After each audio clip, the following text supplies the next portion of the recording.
Okay, thank you, Martin Wale. Thank you. Well, it's good to be back again on the late night show for the closing argument. Today is January 10th, 20, uh, 2025, and we are back again. We have some people come and join us soon. Some guests will be joining us tonight too to make it interesting. There are several things to talk about, and we'll be here for the next two maybe 2 hours until midnight before we call it quit. But we are back. As I said earlier, the year is already gone. Once you pass January 2nd, the year is gone. So come and join us. Let's get this interesting. Let's talk about it. Um, the whole week, just went through a whole week, and today's Friday. Today, the president, the visit at the University of Liberia, inducted the 16th president of the university, Dr. Lady. Let me make sure I get her name correctly.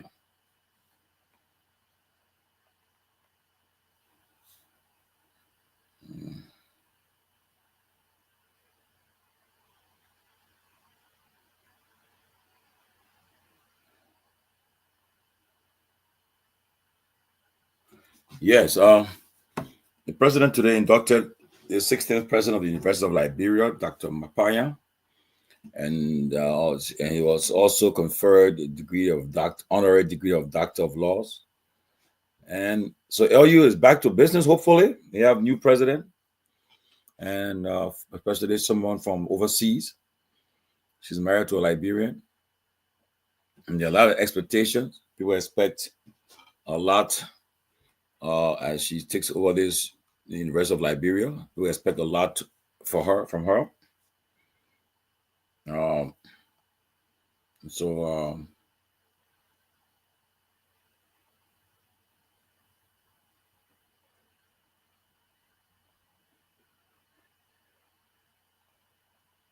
so the expectations are high, and for us, we some of us that support the appointment.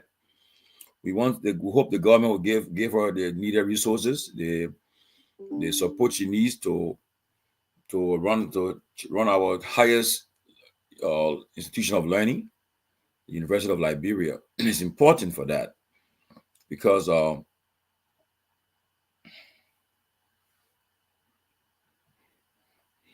because for too long, since 1951, LU has been struggling. They've been struggling, and I've been struggling for a lot of been struggling. LU been struggling. So for this appointment, we all welcome it. Want the best support for her. Welcome, Duke. Yeah, one of the best for the University of Liberia. We pray and hope that she'll have the needed resources, and so she can uplift our University of Liberia. If you have traveled other Liberia in some African countries, like I've visited University of Legon in Ghana. I visited in Nigeria. I went to Unilag. I also went to University of Ife. I went to Ibadan University. I visited also the one they call Awolowo University. I think the same one as Ife. And when you're on these campuses, you realize that you think that LU is just a high school, but we have campuses in St. J now, they said, and in Alfenda. But it's about time that LU is upgraded. And what really bothers me is that great university has produced a lot of our leaders in our country, and the president, minister of finance, the president, our president, they all came from LU, all products of LU, University of Liberia. So you expect that they will prioritize the University of Liberia. Our late president Doe went to LU. He attended LU, and he graduated summa cum laude. I went to that graduation. There was a girl from Gambia who was two of them. She and Doe do the graduating class that year. She was summa cum laude too. But I'll tell you this. Look, maybe people don't know, but when I was in Nigeria, I met one of President Doe's. I met one of President Doe, professor. He's Professor James Tia Tape. He was the ambassador He was an ambassador at the time, accredited to Nigeria with concurrent accreditations to Togo and Benin. Ambassador James Tiatape. And he told me that he was teaching Do. While he was teaching Do, he said Do was very smart. He said he had Edward Slagan in his class. Yeah, I think William Glay in his class. But Do was a very smart man. And for the fact that Do braved the storm to say, look, I'm a sitting president, but I'll go to LU to attend. Even though people say, well, they pass it, but if you watch Do development when he became a master sergeant coming to power, you saw him. He grew up. Do excel. When he was speaking now, it's changed. Everything changed for him, and because he was learning, he went to school, and when he started to get, and he was not ashamed. You have to teach him. You know, one thing: if you don't know it, let people teach you. Don't be ashamed.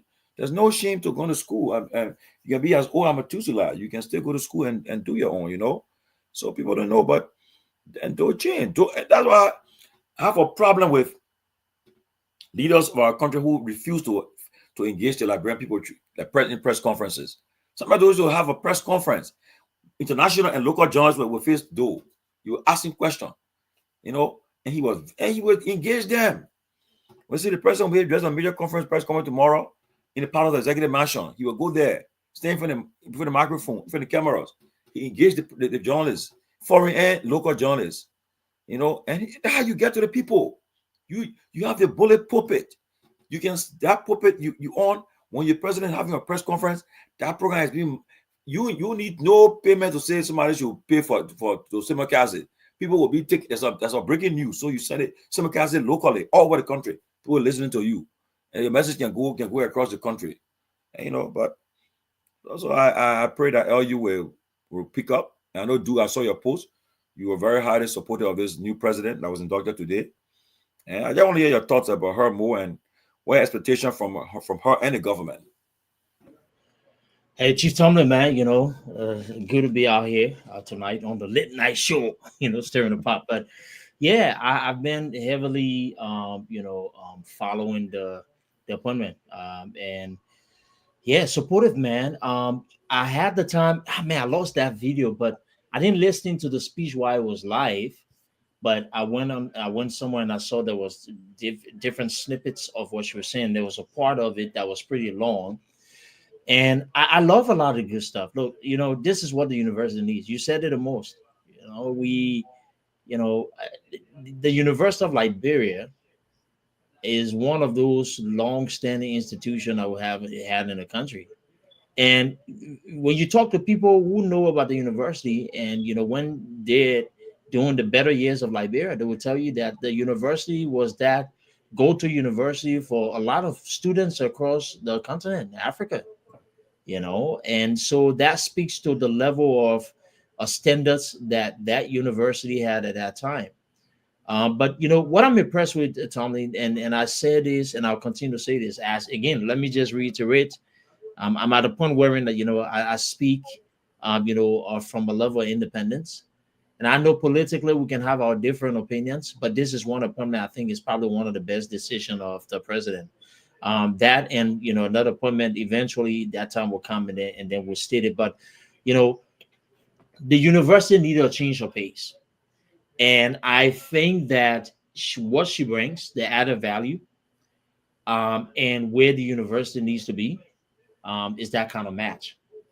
And for me, I like to be more detailed in my analysis when it comes to these issues, and not just talk on the surface, right? And the past few days, I have been talking about certain group, and hopefully we'll come to that point where we're trying to swing things around. But I think she said something profound. She talked about the vision for university. She said that before she even accepted the offer, she took her time to familiarize herself with the happenings of the university. And this is not her first time. A couple of years ago, she was at the university and she came, they started the Fulbright, I believe, scholarship program or so.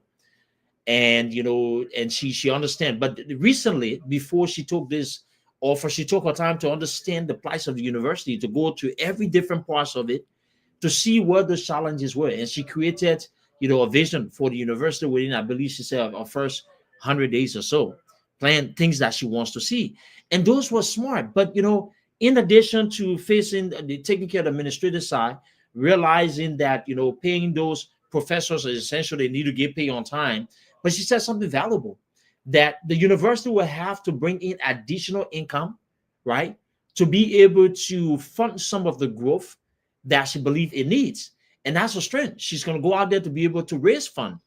And that's something I've said repeatedly on these shows, but our people, they're used to the one-way side of thinking, Tomalin. Even in developed nations, the government itself cannot just continue to be that single source for funding universities, college education, or even hospitals.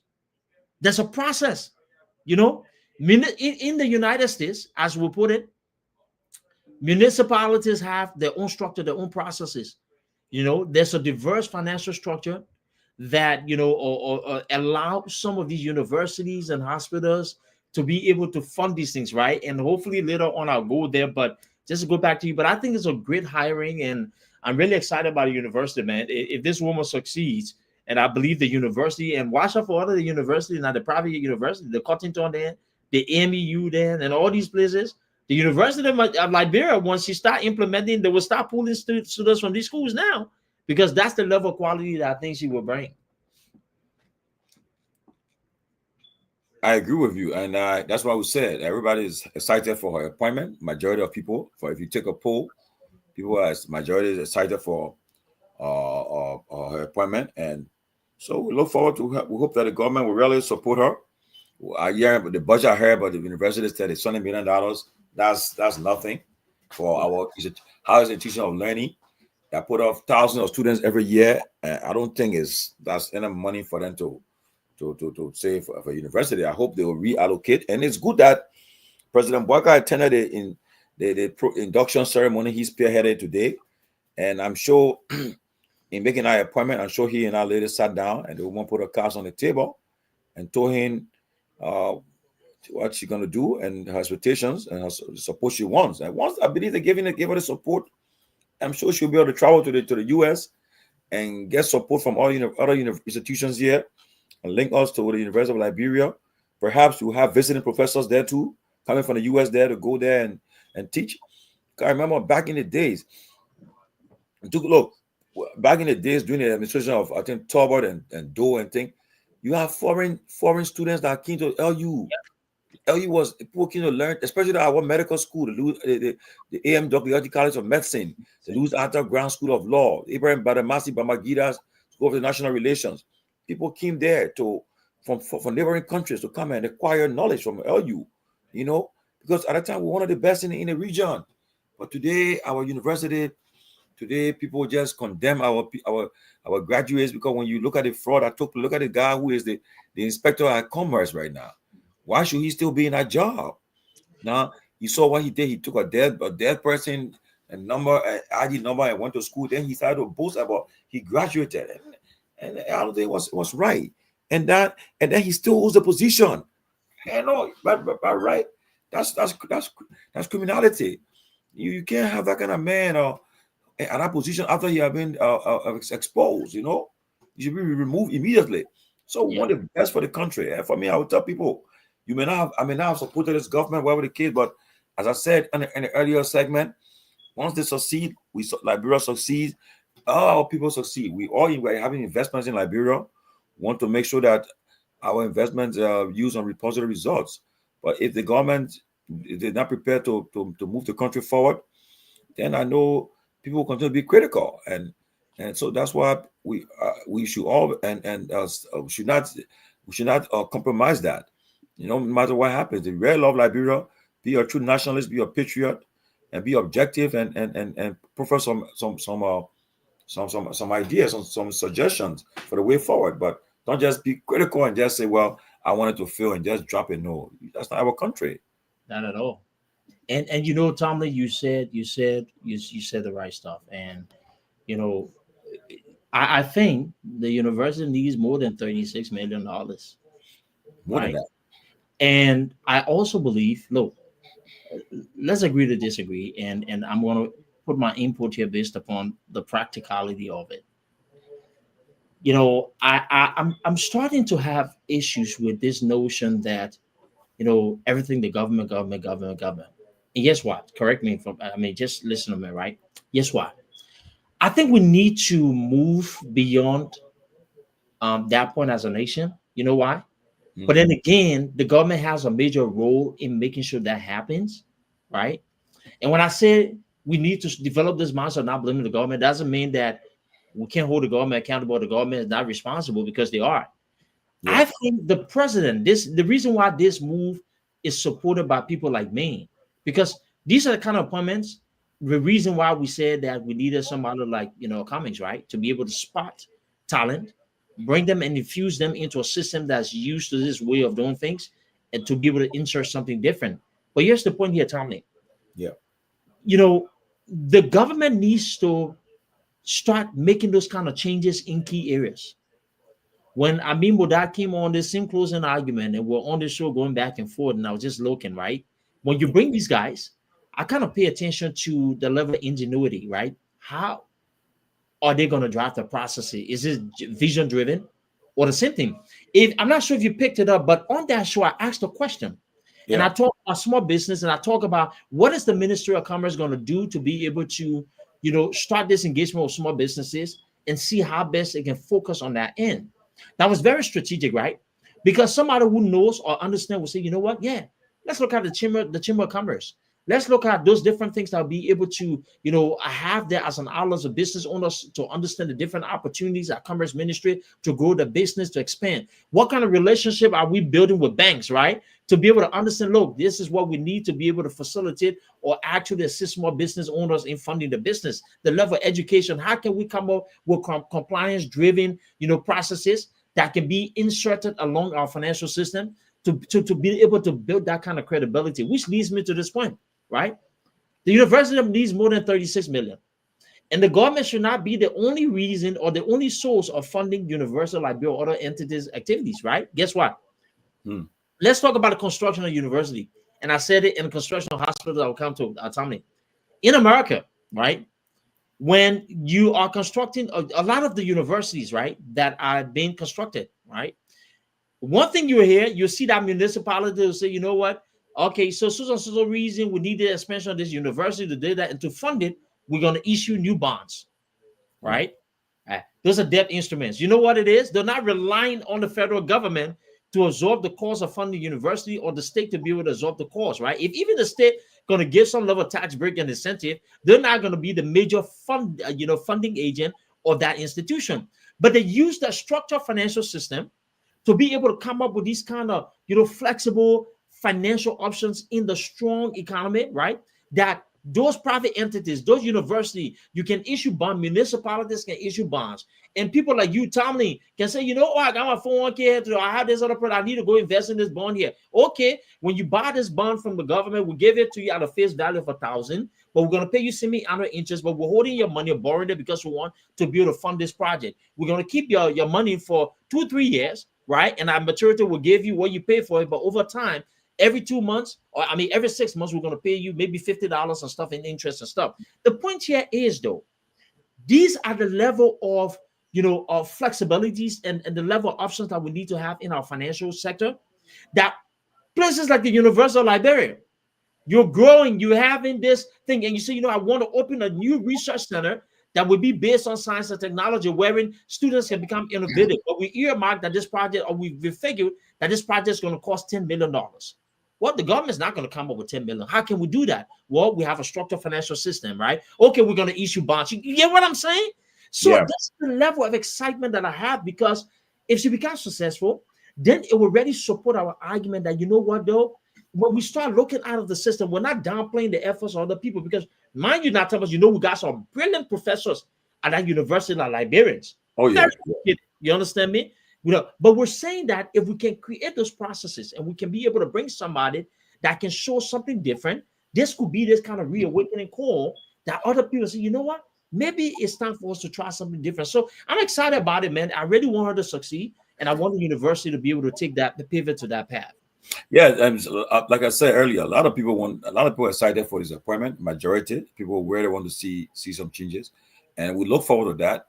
And we praying for her, we're rooting for her. We pray that she should succeed. We pray that she's given the support she needs, and that University of Liberia will try to regain its status, but that made them one of the best in the region in the past in decades that ago.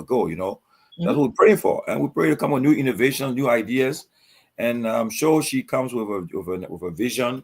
She heard the story about LU. I know she have heard the stories, and she know that his expectations are high. Challenges she ahead of us is not something to play with, and I'm sure she will. I'm sure she know what she getting into, because one thing I can tell you, the Liberian people, their patience is just like this. I mean, right now, and they gave her from this year, I'm sure from 2025 to 2026, if nothing, there's no change, and the people, and then the first thing they will expect that they will say, well, if she starts saying the government not giving me support, she should not hide it. She should come up, because if she keeps trying to hold it in, and then when the pressure comes out, they say, oh, then she said, then they say, no, but why you didn't say it? Why you didn't speak on it? So she should be press friendly, engage the public, keep the public informed what's happening. One thing, if you're a public official, I tell you, do not keep the public in suspense. Always engage the public. Don't hide from them. Once you do it, you won't have much problem, because when they say something to them about do, say but do to us the issue. But we are hearing a few whispers and few snippets. They'll say, well, the man, they was like keep making their own a generalization, their own judgment on you. But if you engage the public and tell them what's happening, people won't have much. But Duke, I wanted to bring something quick. Somebody, because after the show last night, people come ask me today something about you, right? Yeah. First of all, I don't know your political stand right now. What's the future for you? But one thing I do know, I saw you in Liberia, I think twice during the course of 2023. You were very passionate about Mr. Cummings being elected. You went on a podcast, you had your own podcast, and you did a lot of stuff. In fact, your family and all, you took to Liberia.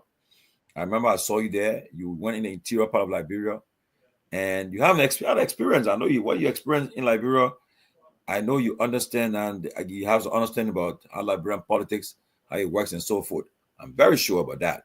So I want you to, because right now you are an avid supporter of Mr. Cummings. Since the election net, Mr. Cummings has not broken his silence to say whether he's going to run 2029 or not, whether he'll be an active participant in the political process ahead. But all of you guys who were the firebrand, who were on fire for him, who supported him, all you guys, I've noticed that people are wondering what you guys would. The first year of this government just went, so now we're in year 2. So right now people are trying to find out what's the way ahead. Have you spoken to Mr. Cummings? Have you talked to him? Maybe you guys, he said, maybe don't talk. This meeting we're having is quiet. It's not for the public. Whatever the case, and what's the role of the ANC, the leadership on the ground, the ANC Global, all these things. You are one of the face of ANC and CPP and Mr. Cummings during the 2020 election. But since then, people have been seeing your posts. You've been fiery. Sometimes you come on fiery. Sometimes you come as looking as you attacking your colleagues there from the same institution you're part of. Whatever the case, people have been having mixed things. So share with us before the guys come on. At least I give you an opportunity at least to share, give some thoughts about what's happening, where right now. So, Tomalin, great points. I love to have those open conversation. When after the 2017 election, prior to the 2017 election, a lot of people don't know, but I actually supported the Unity Party. And then when that election concluded, I believe that, and by the way, let me just say for full disclosure, I was never officially registered with any political party in Liberia. But 2017, I just believe that there was this thing between Omer Boyka and Joshua, and then supported him. And then afterwards, I figured that look, we have to move forward, and I wanted to be actively involved for a political institution. And so I made the decision, you know what, man, this time that I joined a political party. And that's where I started affiliating with the ANC and became there. And I will say this, when I became part of it, from the onset, there are a lot of vision that we have. And I'm one of those people, when I put my hands into something, Tomlin, I just don't talk. I work. And a lot of people who know me behind the scenes and who have actually, been grateful of the kind of work that we've done for that party, if they're truthful to admit about efforts. I don't want to brag. I don't want to say anything, but people know me personally. But politics is dirty, and politics attract a lot of people. And I think there are some people who felt that, I was probably, kind of going, in a certain direction, and had their own little, negative sentiments, and so internally probably became a target by that, in-house politics, wherein a lot of things that could have been done better, when we push for process improvements, they were met with resistance, and there was different, things that happened through the course of time. But throughout the election, you see me on the show, and coming to speak, and people wonder, why is it that, we don't have other people from the ANC come and talk? Because look, truthfully speaking, Mora was here, she was making case and stuff, but we have a place wherein people don't come up to talk if you're not putting something in their pockets, right? And there were funding allocated for, some of those endeavors and communications, not for me, but people who collected some of this money and were supposed to do the job, they didn't do the job, right? And so we had to pick up the loose ends. And some of us who did it for passion, I came on the show, I didn't ask anybody for a dime. Sometimes the common courtesy was not given to me. There was information not shared with me because of those kind of internal conflicts, right? But I would still come on the show and say things and be able to make that point. But when we went to Liberia, it was an eye opener for me, and I had to make a decision, about where I stood in terms of the ANC, in terms of my engagements. The honest truth here is that when we went to Liberia, we felt as if we were people who were targeted by our own people in the party. Why, I don't know, but there was not this kind of one perception, and it was just based upon, I think people have this kind of perception about people in the diaspora and the level of involvement. So I went. When you saw on cameras, you saw me places going around. It was not funded by the ANC. It was out of my pockets. All right. I was around in Monrovia.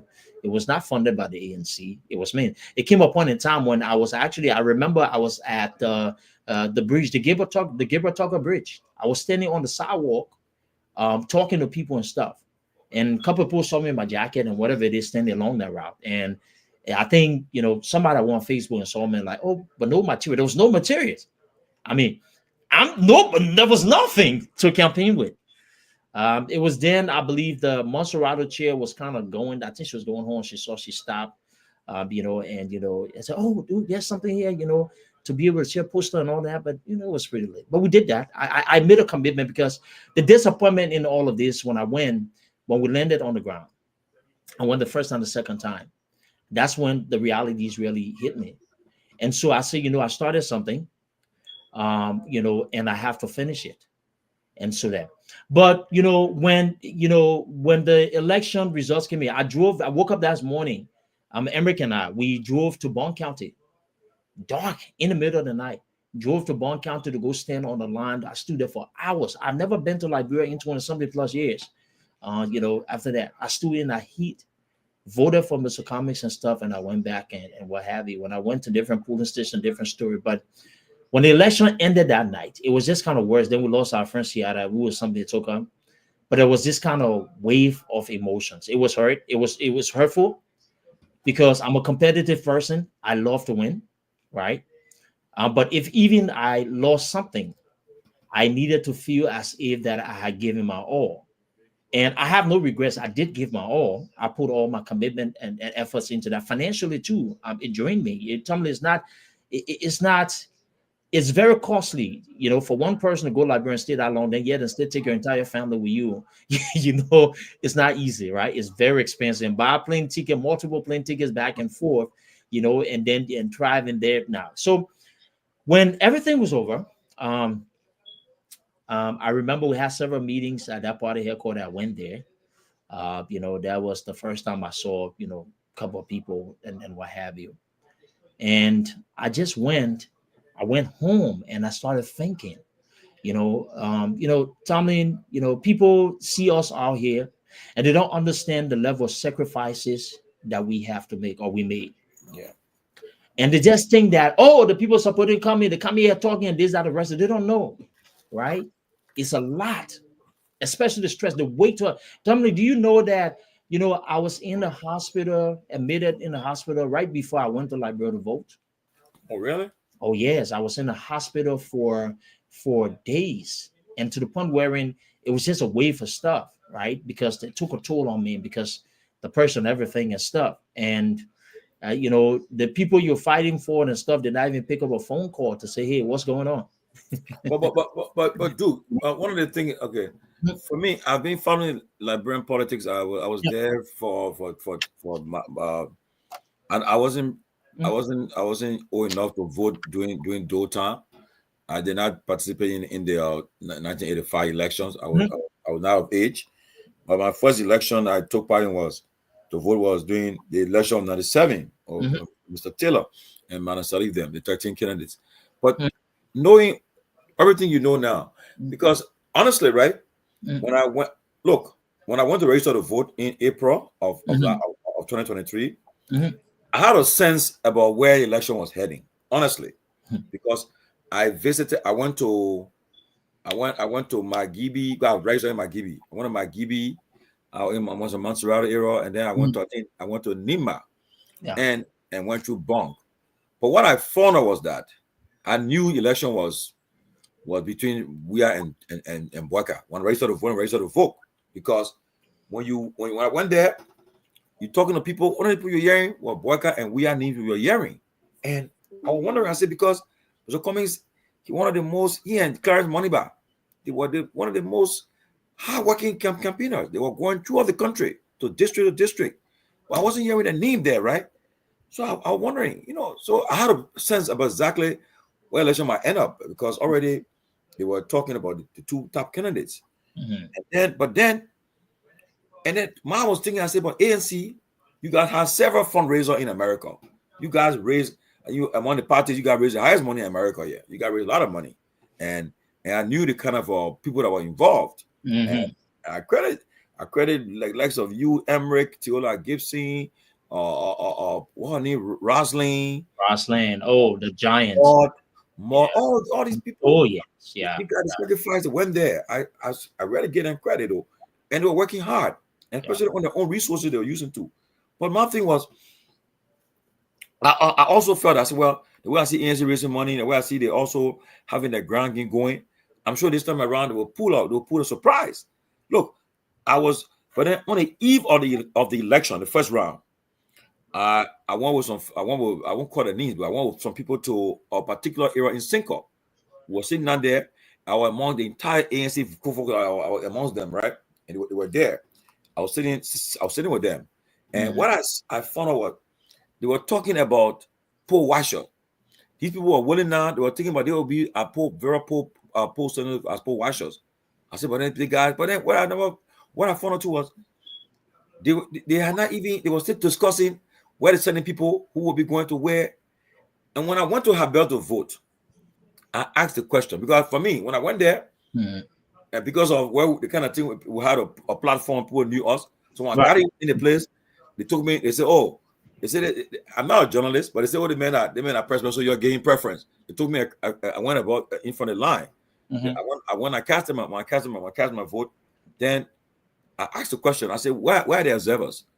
There are a few people sitting on the bench, and I said, "Where you from?" They won't say they were from one institution. I didn't. I don't know. I think I only saw a UP and a CDC representative observer over there, and the European Union had people there too. I said, oh, but then people there. I went to Orange Grove.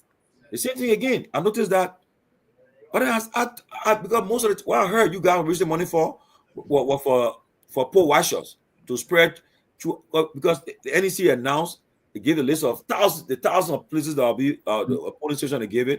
So, but that means you should have more than 2,000 plus poor washers. You are going to be recruited, and I So heard you guys were going to raise the money to so pay um also feed them. But yeah. then How come all this were left empty? So Tommy, listening. You're welcome. You know, we can get into the whole extra. Okay. I know I have my reasons here, but you know, not to really go a sport. There would, you know, at the appropriate time there was something, but we know what happened. I know what happened, but I would just say this: I'm still on. at the conclusion of that entire process, I accepted the fact that I had done all I needed to do. I was very, very excited about the level of efforts and commitment that I showed the ANC over the years. But I made the decision that, you know, leaving from Liberia the day I got in the plane and I landed in Germany, you know, to just take time away. I made the decision that, you know, going forward, I was going to recalibrate and focus on me. And, you know, doesn't mean that, you know, I'm not a member of the ANC. However, I will step back, that I've made a decision to step back. I think that they have their way of doing things that they believe that makes sense for them. I don't think that, you know, I am a very creative, hardworking. I do have. The man going back to your uncle now. In I will come to that point. I do have this thing for, one second, let me talk to you. I have this thing for process improvement. I really do. And something now. Let me say this though. I still support Mr. Cummings. All right. But I think if I did something like that, I would do it on my own, as opposed to being within a structure, because I think politics is a really dirty business. Well, Cummings gonna run again? And I would do it on my own. So no, I don't think so. That would be Mr. Cummings' decision to, you know. Yeah, but I'm sure you have talked to him. I'm sure you have been talking. No, hold on one second. I think part of the reason why I started having issues with people in the ANC is because I'm a straightforward person. You know, I uncovered, you know, some bad behaviors. Wow. I spoke against those things, wherein I refused to, you know, have funds disbursed. Those kind of things that brought some issues, and you saw the first time when Liberia, a group of gangsters tried to attack me at the party headquarters. Oh yeah, I'm gonna be you. Yeah, in turn, well, they were not going to try that thing. Do trust me, man. I trust myself. Trust me. I've been there, done that before. You know. So, but you know, I look. The ANC will continue to build, but I don't think it's an institution that would benefit from, you know, what I have. And I think it's time for some people to rise up to the occasion and do what they need to do. But you know, do I see myself trying to be involved with political parties in Liberia? No, I don't see itself, you know. But I do support Mr. Cummings. And Mr. Cummings woke up today and say that he's going to give this thing a run again. I'm going to be there, but I'm not going to be in the structure. I would just kind of focus, you know, from my own endeavors to be able to help his effort. But yeah, that's where it stands. It doesn't, and you know the funny thing this man said, Tomalin, because I think I keep saying this, but you know, we're so used to bad politics and people something else. So look, let me tell you this. All right. If you think for a second that because Duke something here that means he's supposed the Unity Party, you're making a mistake. No, let me tell you, the Unity Party would not even feel comfortable with me being in the circle. It would not. But then you got an option. The tail lean. No, forget the tail lean. That's something here. People didn't get a movement. No. So listen, but you know what? Tail lean does not exist. I want peace. You know what? We sat on it, but people listen. You sat on the show. Oh, that didn't want to have food coming. I mean, do you even know how we got up to get our meetings on our own? You know how he fair himself. You know that. People say this thing. They want, why you made me fool? I got up and spent thousands of dollars. Okay? Thousands of dollars I spent taking my family. As a young man, I went in our country. I didn't have to bend my back over to nobody. Okay? Nobody will tell you someone do what in Liberia here. We put minutes on his phone or we gave him gas to drive around. You know, I'm a very prideful person. You hear me? And I have friends. Look, Samurai Water calling from CDC. Childhood friend. Good. Samurai come to the stage here. Easy. Nothing abono. My auntie, that changed my diaper. You ever one day saw me in Liberia taking picture there with Nora? No, I'm not that kind of person. I'm fine. Okay. Where is the final? Wow. What are you talking about? Bono, my mind's a Bono. Uncle Elijah is my grandfather's younger brother. Okay, Nora used to live with us, you know, and there. These are people who took care of me as a baby. Wow. You ever saw me talking that thing? No, because I'm a very prideful person, and in a way, I love to focus on myself. You understand me? I had calls from people in our country. You know, ask Kev. But for me, decision was not about somebody influencing my mind. And that's what I try to get. People myself saw in Liberia went to the show that day, you know, to talk. When I left. Okay. And so the moral of the story here, Tommy, is this. You know, I don't, let me tell you this, right? I don't really, I really look, I'm very hard-headed. I'm a tough talker. I left Vulcan Byway. I got bad mouth. You can't win me. Trust me. I know how to be nasty with people. That's my kind of politics. I don't back down, right? But I'm also this kind of junkie for process improvement. We live and learn. We made errors in the last election, but trust me, it was not the fault of the people in the diaspora. Okay? There were a lot of factors and stuff. So overall, no, nobody backtracking, nobody supporting no uncle here and this, that, the rest. I know Pewee will say that. No, not at all, my man. You know, but what people come in, Pewee, look, me be from with you guys. Like I said earlier when we started, I said I've been part of it. I've electoral process from 97 to this point. And if you have not learned, you're coming and say, yeah, you're doing things and over, expecting the same results. And I think we should all learn. That's what I'm saying right now, right? For some of us, our generation now, 2029 should be our cutoff point. If we can't get it right 2029, then we should just say, look, we surrender. Our children and grandchildren. It's not a comics issue. They will now take over. They will come for you now. But because by now you should have learned. Look, and what I'm saying, I've been saying it since last week, since the beginning of this year. If you want to affect anything should happen, you should start this year. Don't wait that. We shouldn't wait for another time. And again, I will say this though. You see, I mean, just give me 2 minutes. You see, President George Weah, he need to raise too much money to win the election in Liberia. He's already a name brand. He's well known. People know that he's been in elections, senatorial, and other stuff. So he just need a coalition, of united coalition, and with people who understand the local politics in our country. Mm-hmm. If he gets that team together, and that team is strong and strategic, then you understand. Tomalin, let me give a quick pushback on that. Yeah, good. Yeah. And I think, please, you're giving me this chance here. I think we all need to take a step back, because when I hear people saying Cummings need a team of people who understand politics, I said, look, let's stop this thing. Cummings had a team that was selected with the same notion that these people knew better than the people in the diaspora, and they were political gurus. Just 1 second, Tomalin. You had, people that were on the campaign team that were household name in Liberian politics and stuff. Apparently, they knew better, right? So I don't want us to make this that Cummings need a team of people who something here and kind of like as if. To me, it is not so much about having those people who think they know Liberian politics, right? It is about, even if you value the contributions of Tomalin and you think that Tomalin has something that can be valuable to my campaign because you understand certain dynamics. Okay, you bring Tomalin in, but you don't have the kind of environment for Tomalin to thrive. How is he going to thrive? You bring a Sylvester Pewee in and you say, oh, this man has something. He maybe understand a certain way of engagement that can help us in this end. Okay, Sylvester Pewee come. But what environment do you have for Sylvester Pewee to thrive?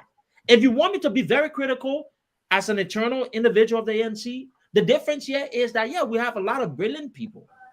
Okay? But I think the difference here is some of these political parties, to a certain extent, they create environments for the people who know what to do to be able to thrive. Okay, so you can bring big players, my brother. But don't forget now, when it came with the CPP, right?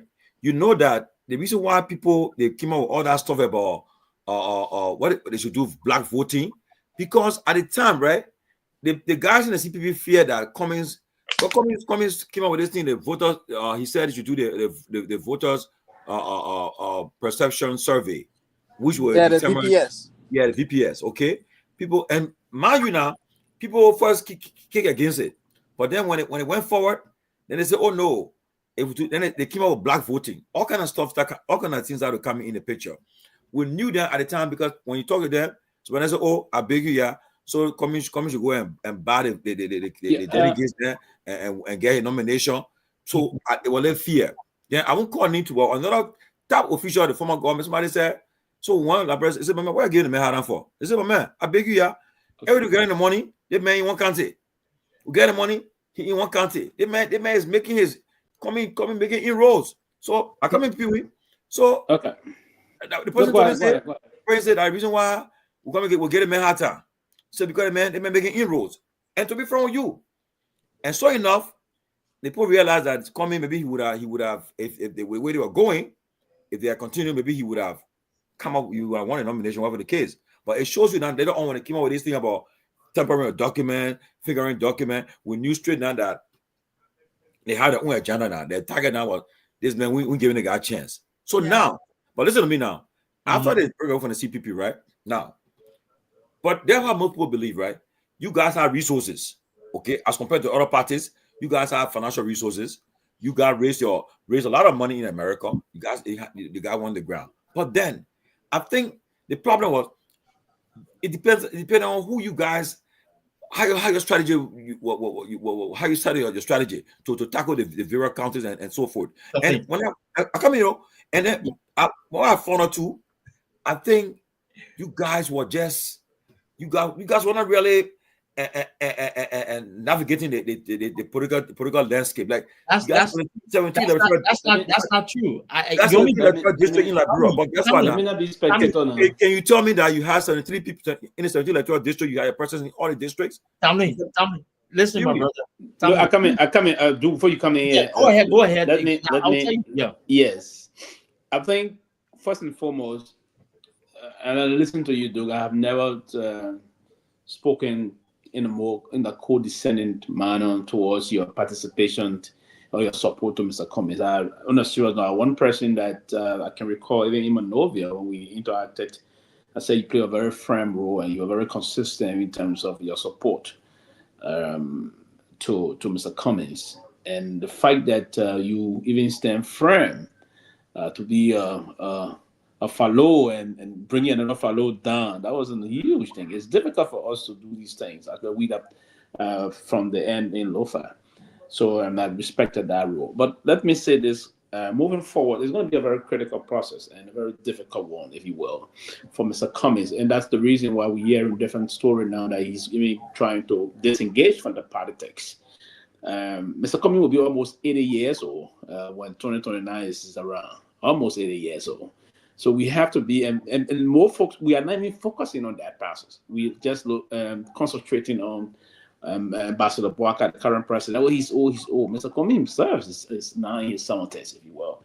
So we will have to be very strategic as to how we want to engage this process. And as per those individuals he brought before around him, and many of us refer to those people, some of them as a recycled politicians. Even remember, most of them, and I mean, some of you here in the diaspora contribute with the people, folks who listen to you, they will trust you. You will go with some huge level of embodiment of integrity, unlike some of them that have been consumed in the line of corruptions and this, that, and the rest of it. And so it's not the issue about who. One of the basic process is that the strategy deployed at the time by Mr. Cummings and his inner circle around him.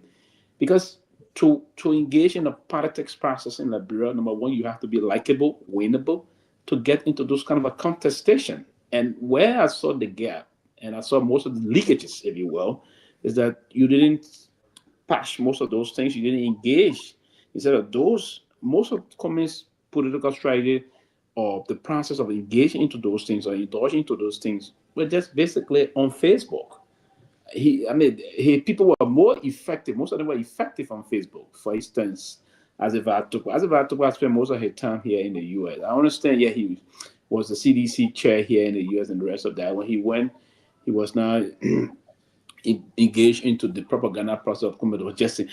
So we needed to remove ourselves from looking at the kind of a retail concept of the politics and trying to decentralize the thought process about what the strategy is about and how do we engage the 15 political subdivision of the country as to the method you try to deploy. And that's one of the things I heard Cummings. And that's, listen, Cummings, this first elections, it grew 7%. As compared to the second electoral process, less than 1%. That is a significant blow. And I see part of the reason why you're trying now to openly disengage from the political institutions. Now, the strategy moving forward and the process that we try to project about this terror lane thing is not coming from it's coming from the concept that most of our activities now, because what's going to happen if this year is going to end in December of this year, we're going to come back. If there's nothing significantly or dramatically that we're going to improve in terms of infrastructure process in the country, to see that the Joe Biden Unity Party administration has done something extraordinarily huge. The folks in our country going to begin the process now considering who's going to be the next president. The attention will now going to be focused on Ambassador Weah. Now, the discussion we intend to have is if that discussion is being tailored to Ambassador Weah, and then why is it that it's falling from the rest of the region? So we're now trying to come and fit in the process of saying how we're going to control the process of the politics to determine if those that also say, hey, we don't want the Ambassador Weah side, we don't want the other side. What's the option for us? We can say, okay, we have Duke. It's going to be our option. We write it around and say, okay, this is, for example, this is the option we have. But again, the basic thing I will say, I don't know if Mr. Cummings' political obituary have been read. I don't know that, for instance, but I may be inclined to think that, and some reason why himself now confiding in people, that the only way he'll contest an election in Liberia is where the ordinary people will spend money. And then the people are not going to spend money. The reason why the people support Cummings, they believe Cummings got money. And all those things are going to happen. There's going to be a lot of complications, and those things will have to be handled in a more meticulous way if we were to push and shape the politics of the country. So, Pewee, hopefully the ANC and the people who are familiar with the next steps of Cummings can defend and probably put out a statement. I wouldn't try to say anything because I'm not part of that, arrangement. They can say that, but let me just say, just based upon past, Tomalin, look, one of my strengths, right, is process improvement, matched by the efforts, the work, right. I have an eyes to be able to get things done. We had a process right after the 2017 election when I became fully committed towards this process with the ANC. You understand me? And I know in the diaspora of the ANC Global, we figured that Liberia was a youthful population and we needed an experience, right, that was going to be, driven based upon that, right, in different segments, not only that one sector, but different segments of it. And somebody like me and Emmerich and a couple other people decided that, we can play that role. We had an effective grassroots or ground game. And that ground group, the techniques and the processes that we created, right, would have actually yielded the kind of results that we believe it would have accomplished. And we did some beautiful things along the way. People who know this on the back end will tell you, I was the first person, or me and my team, let me not make it about I, that created the first ever database, right, for text messaging for major political party. You understand me? Frank Dorkana, a young man from here, was part of my team. Went to Liberia and we went and looked at the records of the ANC from the last election in 2017.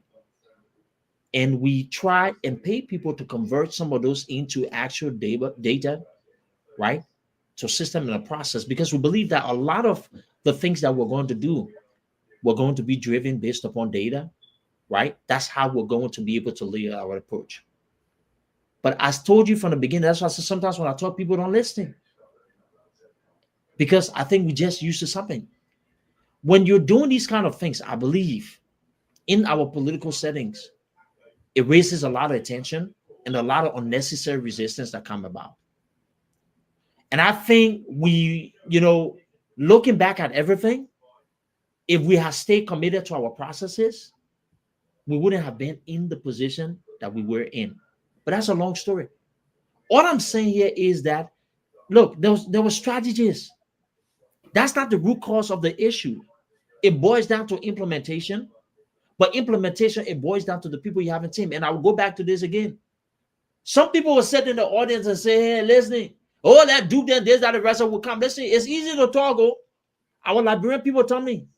But you start, people will find energy and stuff like they'll come. You have one big meeting the first day. You see 30 people on that call. Wait for the next week and the following week. It will go from 30 to 15 and sometimes. I know. I mean, I've been part of this thing before. I know. Good. I'm telling you, the days where when they started launching, you all get it. Not much there, but then they don't.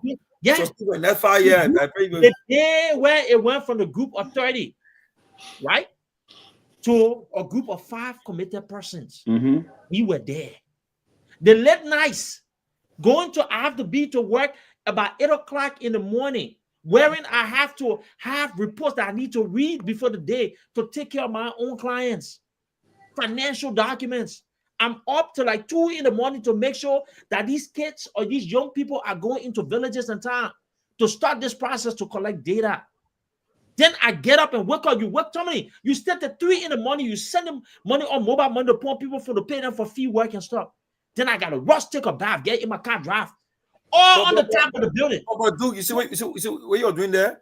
Now you are doing it. Now you had a party structure on the ground, but apparently you guys are not working in concomitantly. You're not working. Sylvester Pewee, what did I just say? Yeah. You can take a George Weah during his glory days, right? And you put George Weah on the Lone Star like we saw.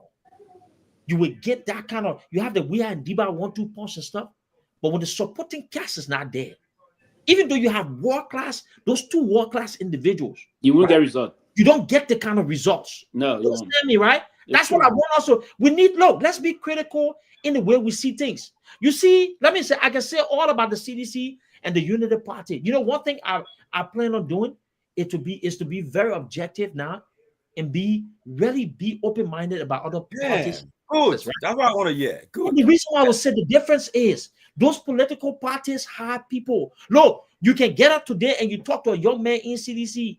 They will go ahead and go and do the work. They wouldn't need a dime. Party loyalty. Oh, yeah. Yes. The ANC does not have those kind of people. I said it last night, but then you put back on it because I said it. No, but listen now. You see, look, with CDC, right? I'm telling you this. It's no secret. They got two kinds of people. They say the Myean and the Sidishan. The Myean are people like my brother Kevin, right? I don't care what you can say. They would not even if we are blunder to the I remember in Liberia, we are told Kev, you can't just be there all the time. Because now you gotta be a little bit objective sometimes. We are told that they even you can't just be one way, no. You gotta be objective a little bit at least. But let me 2029, right? GMB will be 85, Cummins will be 73, we will be 63, Kun will be 51. These are the people then that will know that might be running. Kun will run only if the GMB is now in the ballot. Okay? And people more likely saying that GMB will be 85, he'll be too old to run. But so you might come to a race between, let's assume that it comes to between Cummins, we are Kun. Now, we know. But I can tell you this, and I repeat. If you, because look at our political landscape, if Weah is on the ballot, I can tell you he would definitely be in a runoff with anyone. Of course. Because of his base. And then, like I said, the way in which when it comes to the fundraising, the way Cummins need to raise money, it's different than we are to raise money. You see? We are the way how to raise money. He already a well-known figure. He's been president before and thing that. But Cummins, if he's running, he needs to raise. I come in now. Yeah. But then, right? Yeah. I know Mr. Cummins, if his 2 tries he made in the election, we found out that people may have cheated. When I say may have betrayed, no one cheated him. No one. I come in Pewee. Nobody. I come in Pewee. People may have betrayed his confidence, his trust by trying to exploit him with whatever resources he put into it. Okay. Now, I'm sure now he's holding back now, saying, look, I'm very careful how if I would do this thing over, I'm not doing it the way I did it the last 2 cycles. But it's different. It is the time, and I believe 2029 might be his time, or critical is the time that he has or she will strike. He might be striking distance. So if he thinking about doing this over, he got to make sure that this time around he put together a real team of committed people who you know. But Pewee, I'll say this, Pewee. You keep on saying it, Pewee. I repeat, I maintain it. 2022 election, Pewee, was not a free and fair election. There's no way Cummings got 1%. It was not a free and fair election. It was not. And that's why I say I don't want to go into the nuance. It was not free and fair. You want me? Let me also say this, right? Pewee, example, right? A particular polling precinct. Cummings staff they voted there. You tell me, say people are getting a good breath from him. You tell me say that the staff voted against him. He voted against him. Pewee, he supported me. Pewee, he paid my school fee. I ain't like, bro, he paid my school fee. Do you already tell me, say, Tomalin, if you vote for you vote this way, you will benefit more. I'll go and vote against one. I do very well. My trust depend on you. Pewee, come on, let be realistic, man. But Tomalin, just to say this, right? You did say something, and I say this, and I want to be very clear. You know, you mentioned that CDC got reaction, and they got sedition, right? Yes. Okay, the same thing with Mr. Cummings, right? And I think I fall into the category wherein I'm a Cummings guy, right? Those are the things that I need to come to terms. How many of you guys are that in Liberia? How many Cummings guys? Just hear me out. I get it, right? I'm a Cummings guy, right? Yeah. I will always rock with Cummings. I get that part, right? You mentioned something here. Just if I want to be objective, and I want to see a lot of these things. People may not like it. There may be something that's probably in turn. I'm used to people from the past. That's fine, but there will be no diaspora organization connected to Mr. Cummings that's going to be able to match what the ANC Global did. And if you're serious about business, the ANC Global has to be that continued face, number one. You understand me? Because you know what you have in that organization, regardless of what people will say. Tomalin, when you go from 30 to 10 to 15, you will always have those 5 that will be there to work, right? Number one. Number two, the diaspora, right, will have to reconsider its strategy when it comes to funding political parties in Liberia. And I think the diaspora have to retool their investments. And by that, what I mean, they have to take the steering wheel. It has to come to that point. You understand me? Because I think the diaspora can be more effective. Look, tell me, if what people from the diaspora did was replicated, there was that kind of match process, by now, this doesn't mean there was not committed people on the ground. I wouldn't want to say that and take that from them. But it was that if there was this consistency, there would have been a massive result. So as part of that process, there has to be this new method of organizing by the diaspora that has to now be a process wherein they will have to take a full control of. You know what I mean? Like me. Somebody like me will have to be committed to going into a town like into Sinjay and sitting there and talking to people. There has to be a rotation. There has to be continued problem. But these processes will have to be driven by people who really wants to be a part. Because if you just make that process or put it on the shoulders about, I'm not going to say much, then there's a problem because we don't have too much room. I think the CDC period and the guy, people will jump up and then they'll go jump away and stuff. And I think we can create that kind of base. But those are the kind of things there. But, for me, I wouldn't want to, I would be honest and I want to be, I don't talk to people in the ANC within the something. I think they're going to a different structure where that's the business. It's totally fine. Oh. But I'm going to, I'll continue to say this. I am my own independent person, right?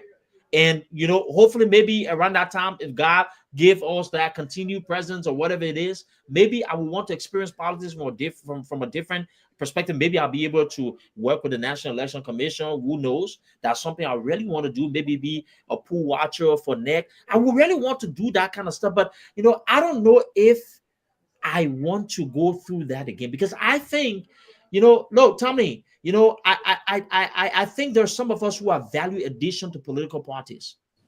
And I don't think that people understand. People take that for granted. They will have actually benefited from it. But go ahead, Sylvester. Yeah, Duke. I think the diaspora Liberians didn't really. They will have to double up their efforts. Exactly.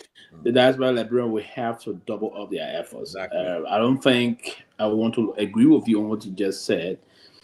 I think in terms of the way they operated with Mr. Cummings or other political institution, if you will, they didn't. For instance, how many diaspora Liberians went back to do voter registration like Q did? Duke? How many of them?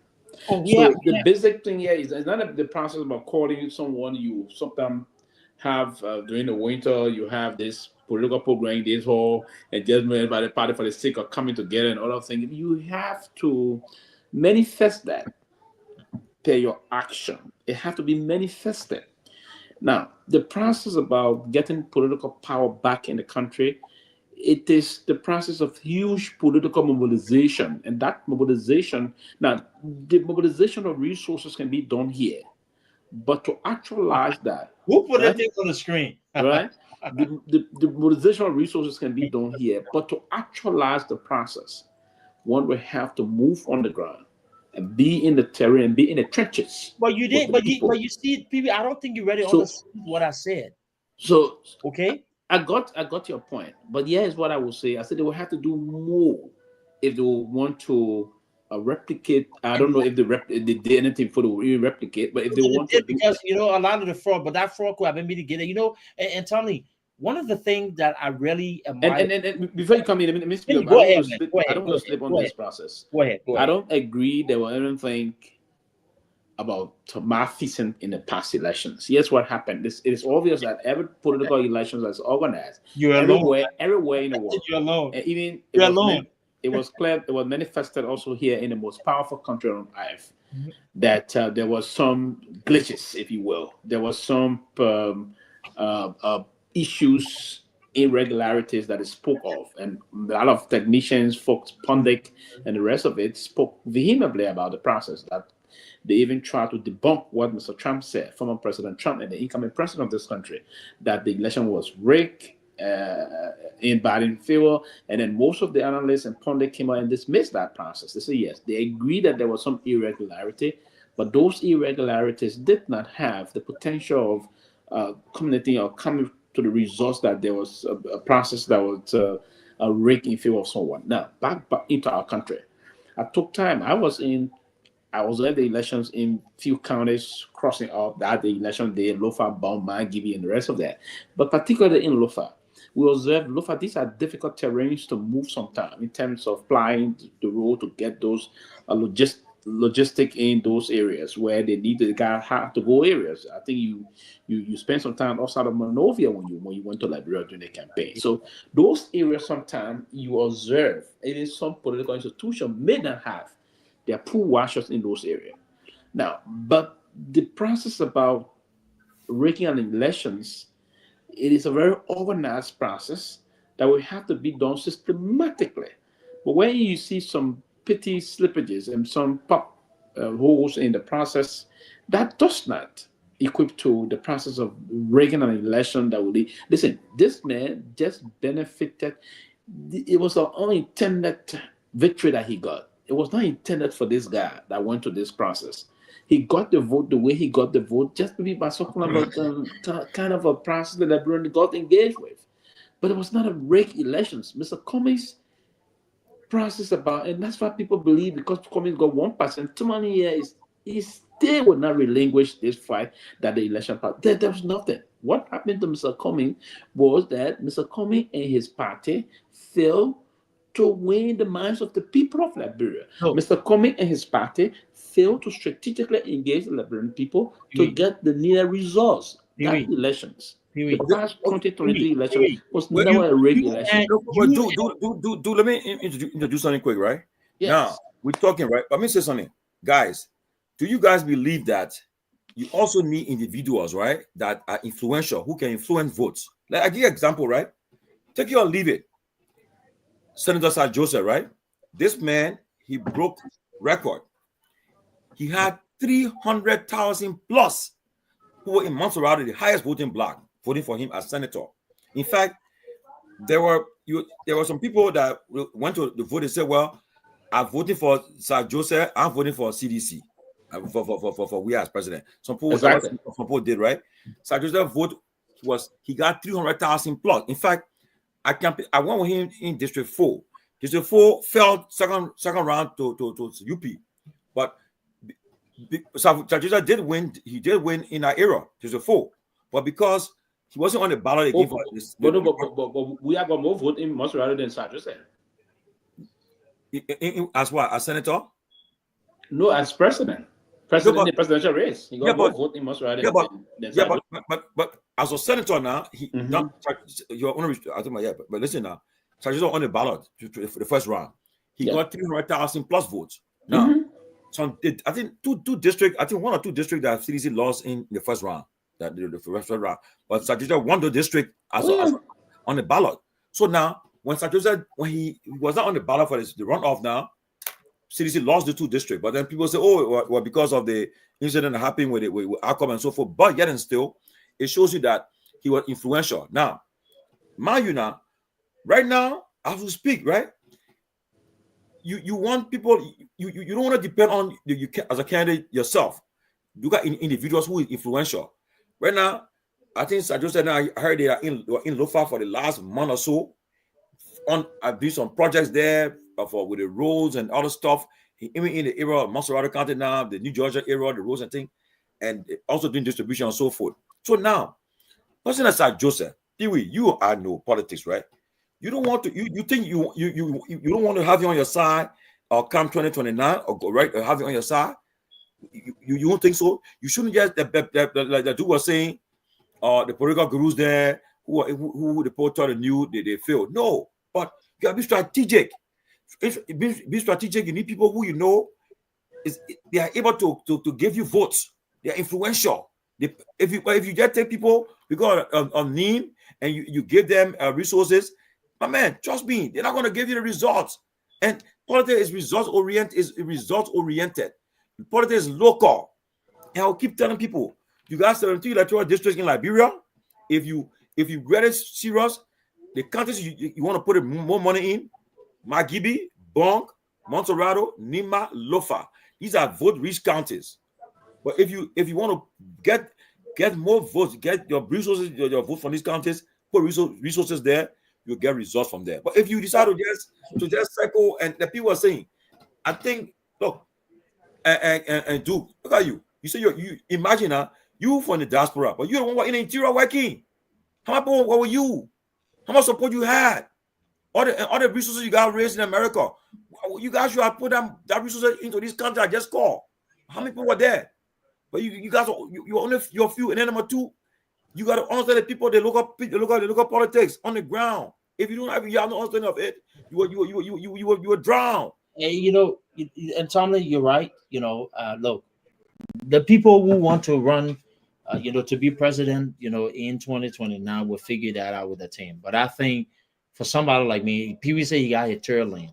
We invite you to come on board. Somebody correct me. It says Sir Joseph got more votes than we are in Baga. Sir Joseph got 375,299 votes. That was somebody just sent me. And we are got what? The other person get a breakdown. We are got what? Yeah. The total vote? No, that's not true. Everybody check the record. Not the person check the record. Go ahead. Check it. What I'm really excited about is that one of the things that this entire electoral process taught me, to fall in love with process building on my own. And I think most of my time now will be spent in District 17. That's what I'm really preparing for, to be able to see how I can be more operational effective in that district. And then assess District 7 where? District 17. Montserrat? Yeah. So that's a district that I grew You want to contest? But a lot of my activities. Are you declaring an intent to contest? A lot of my activities. Listening. He running that district. I will support him because it's a declaration of intent. If do running for a district election for a representative, I will support him. I would like to continue to answer my question. Let me say this. It's a declaration of intent. Hold on 1 second. Yes, what I from the history of that district. I think a lot of our people. It's a district that's rich with a lot of educated young people, right? That district benefited a lot from tourism, the Hotel Africa, the OU Conference Center, those activities. Mm-hmm. I think it takes a new set of vision and marketing to be able to attract those kind of activities. I do think there are areas of opportunities where we can be able to create an effective economy. It is not one of those districts that seems overwhelming because a lot of people who live there know people, and it's something that I feel comfortable with. But I think, just looking into the future, and everything that I've observed while being there, and still the low conversation that I have, I think there's a conversation, right, that can direct a new path in District 17, and perhaps that path could possibly start with a process, that I think can attract a new wave of leadership in the district, because right now it is lacking, right. And so, but we'll cross that bridge. But I have some things under my sleeves, and some of the things is, I want to start, working along, establish some level of pilot programs for young people. I want to start some form of mentorship. I want to be, involved in the different schools there. I'm actually working on finishing, a basketball court in the area. That's something that I was really, really into. The man telling you indirectly his intention. I have a vision. Right, I have. You got my support. If you're running for, don't hide it. Don't shout for it. We will eventually make our decisions, right? We'll eventually make our decisions, But that is Simiri boy talking. Seriously, right?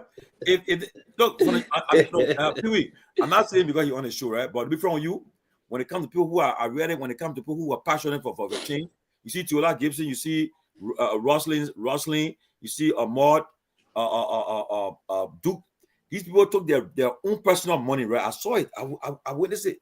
Took their own personal resources, took down from their job, their family. They went to Liberia and they put in the work for it. Now, they would do work for coming state election. They do work for himself in that district. Who are running against him, they must stay strong because he was passionate and he was there. He was intentional. He was there, right? Don't be ashamed. Don't be afraid. No. Come on. There's no shame. Because some people say when they say, "Oh, you're running," and they say, "Oh, they don't talk it now." Yes.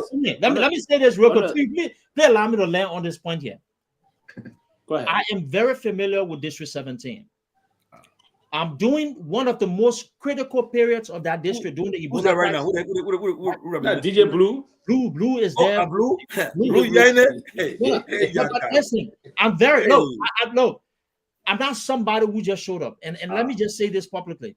Let Juwan do already. During the Ebola crisis in District 17, where everybody ran away, people are dying in that district. I funded a process. Right? Juma said you were returning enough for these people. There were. Listen to me. There are records wherein I financially sponsored activities, especially with the health team. There were young people who risked their lives to be able to help. There are evidences of family who survived because of the interventions that we carry on in the district today. The leadership of that district, people who were elected in that district know my name. In fact, when I was doing the thing, during the Ebola time, they asked me, "Are you doing this because you want to run?" I said, "My people, I have no intentions to run, but I really care about the district." Now, as a young man, growing up, coming from CWA, after that, when I noticed young people in the district needed an outlet to be able to engage, at the OLEC place that to this day, my name is still written there. There's still trace of that basketball era we set up. Me along the people, a lot of the men, and that's why I want to pay homage to the late Jawara and this young man. Those people were able to build that area as an outlet for young people to play basketball in that area. Today, when I walk on the road at the conference center, the Prefab Junction, not the Prefab Junction, but that hotel road there, right by that police depot. You understand me? People recognize the work that we've done. So eventually we will try to see what the angle may go. But the overall, it's not just about politics. I think there's this newness when it comes to marketing the strengths of those different districts. I think the little fundings that we have in terms of the district funds can be maximized. I think the lack of vision and leadership, the understanding to be able to grow the little we have and turn it into something that can work for the people is something that we've lacked.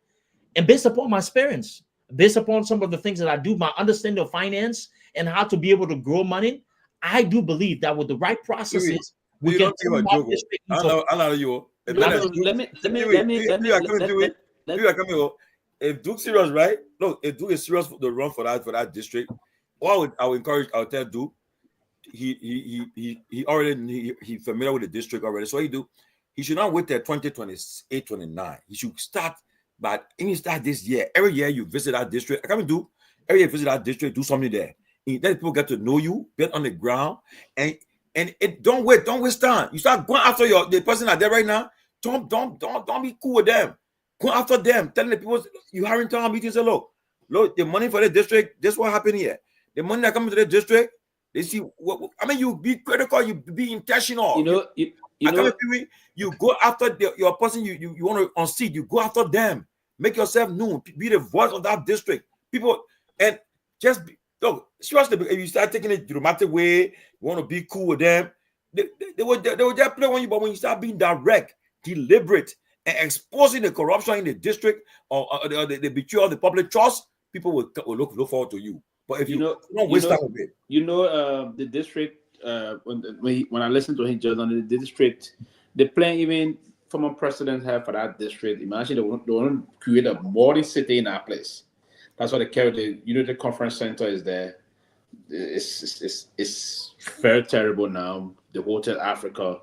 And the first time we'll try to build a crossover to road connectivities, but it didn't work eventually. But the history of that district is a very good thing. Duke is trying to hit the process. He hasn't come up openly to tell us that there's a declaration of intent. When he announced the declaration of intent, that we're waiting for the day to come. I may not have the time to rest and vote in that district, but what I would do is I would give some moral support. If there's the time is around, I'll give moral support, and I will give some political support also, and probably a financial support to the campaign. But here's what I would say about that district. If you find the track record of that district, I can recall when they got won election 2011, he brought the fire for fire, called Dumper Fire, Dake. Well, Dake district, eh? Yeah, Dake won that district. He won one term. The Kazoo came and defeated him. Henson Kezulu defeated him, and Henson Kezulu he won 110-2. Yeah, yes. Henson Kezulu defeated him. Henson Kezulu defeated him 2017, and then the past recent. At the time Henson Kezulu defeated him, Henson Kezulu was the accounting controller general of the Republic of Liberia when he contested against Dake, and Dake alleged all kind of a thing. Then recent time, DJ Blue came and defeated Henson Kezulu. Now, so the history of that district. Blue ran before somebody beat him in that district. Yes, yeah, he did. It was Henson Kezulu that defeated him. He came by eventually. He contested at the time, like other than contested against Dake, but then Kezulu won. That Banjo, that Brove area. Yeah, you got Banjo, Brove, Gate Junction, Barclay School, all the way. A lot of stuff. Ricks, Lakiri, all of this. Yes.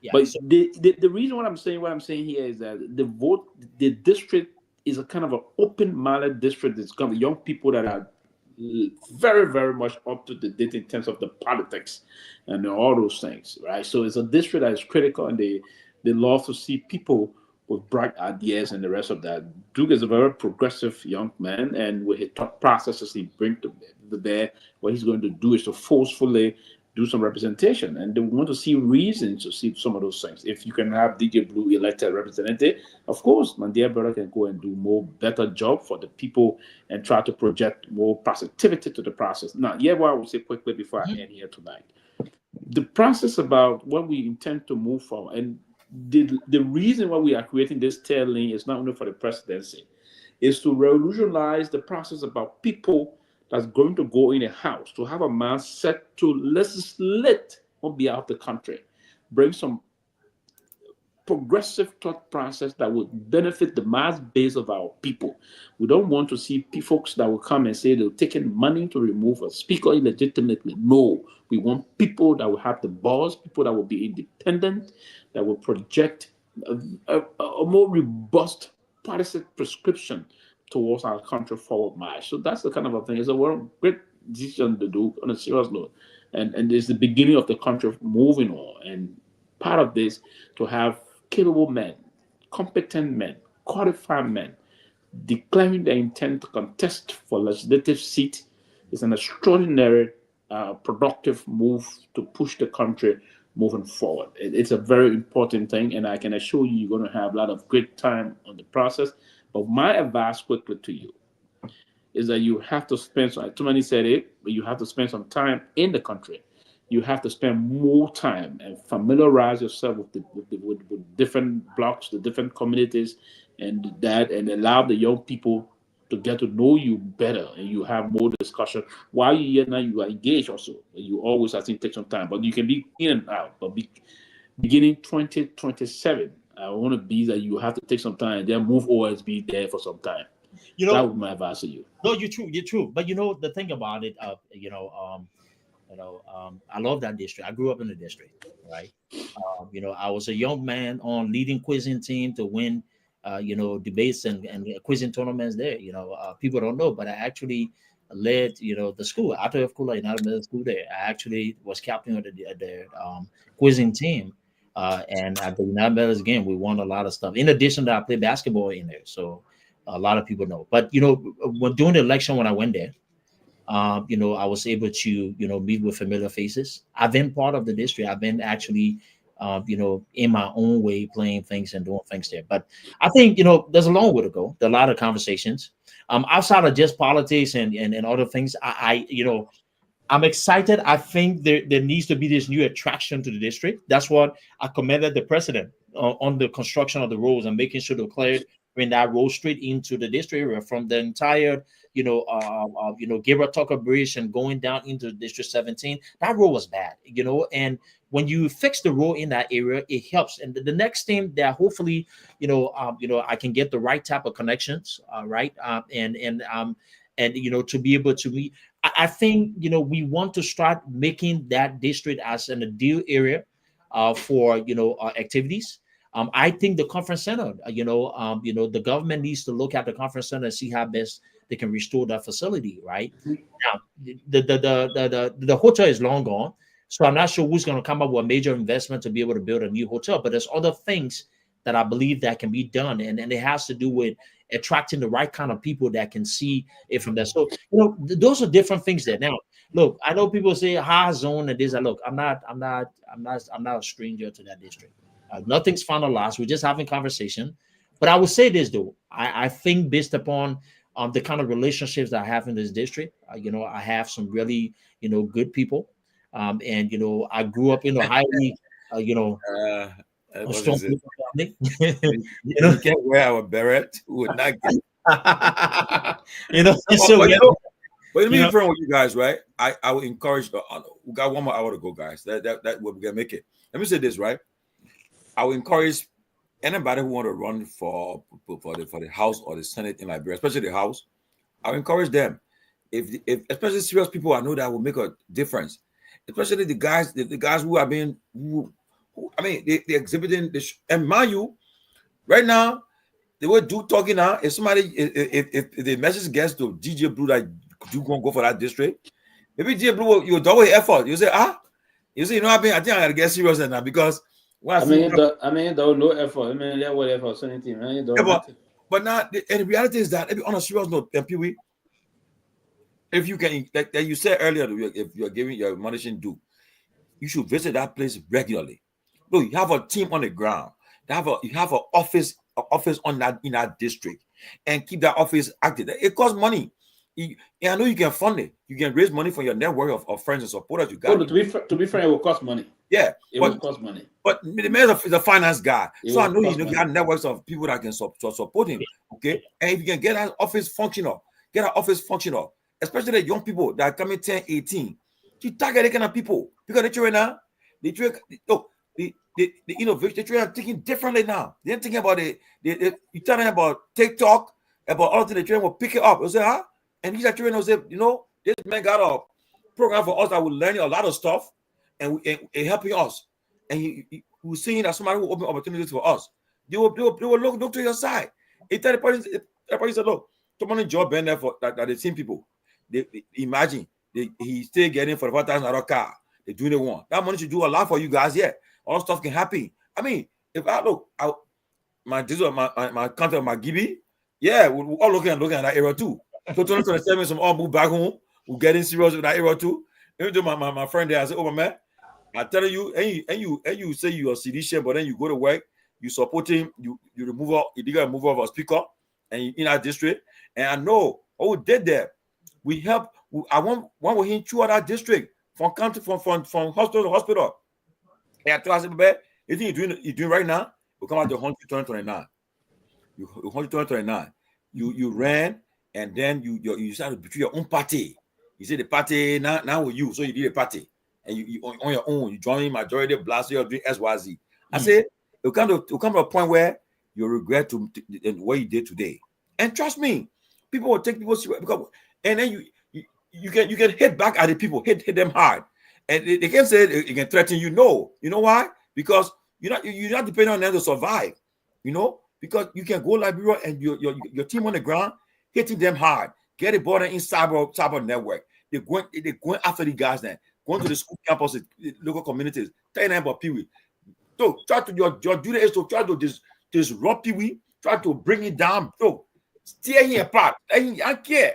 Expose Pewee to make people scared. He said, the people, but when I tell you the people know how much money I get in here. What doing the money for the district? What the district? And you bring him down. Your goal, and you are not nothing to lose. I win or I don't win. You're for me. It won't affect me. But in that district, if you really plan your strategy well, and where I see things going now about all the guys believe, I agree with Tony Johnson. He can win the elections. He can win Yes. it. You just have to plan it. He can win it. You can't go in there to say you try. You can win it. You can beat that man. I keep saying the way you work 2023, and you work harder that for you get how many? You have about 4 more years of work. So Tony, I didn't say that he should go. He should start 2027. I'm saying he should be actively engaged now, and then move in 2027 to be resident there until the elections. That's what I meant. But for now, you're going to engage, Tony. He's going to engage, and he's going to be very proactive in most of the different communities, map up the communities, put the community in zones. He understands the community better. Exactly. He lived there. I do know the community too, but he do understand the community more than I do. So he's going to put into play a structural process as to how he intends to engage his campaign issue. I've ran the senator elections, the representative election before. I'm familiar with the way we have to do it. And I went to the national election process. So this issue that he have to do, right? Engaging. You can imagine, man, I do in the legislature, in the house there. You might be happy, right? First of all, you'll be a disruptor because you'll be every time you'll be voting on us. And we need what kind of people in the house also. We need them. It will bring some changes in the country. Seriously, because body politics. Yes, because if you say, well, they were not happening, they butcher your you'll be on the floor. Yeah. Because when you're not hungry, you can stand for something. Yes. Yeah. And you know, Tomalin, I will say this here, right? I think, in addition to lacking the level of credibility, and I think a lot of the leaders who have in the country lack vision. A couple of months ago, I wrote something and I meant it, and I'll continue to say that I dropped these ideas because I hope, that our, leaders can listen. And I said, look, a place like, the District 17, those are areas that's got history. You understand me? And I said, one of the ways that the government can start looking at decentralizing development is to start seeing how best we can strengthen the financial sector of it. Create bonds, and I know some of the concerns people will have with these bonds is like, okay, will we get our money back? Look, yes, how you do it. You already have, U.S.-based companies that's doing auditing for the central bank in Liberia. You need to find an investment, a banking firm that's going to be able to create the process and put a certain amount of bonds. Reach out to the diaspora as a listing. If you're in District 17, we have social bonds here, right? And our intent is to make sure, look, This bonds, you can get it for $500. Semi-annually, we're going to pay you certain interest on it. Look, don't worry about us paying you back because we have a firm that's doing it. Yes, how we're going to do it. And it has to be revenue bonds.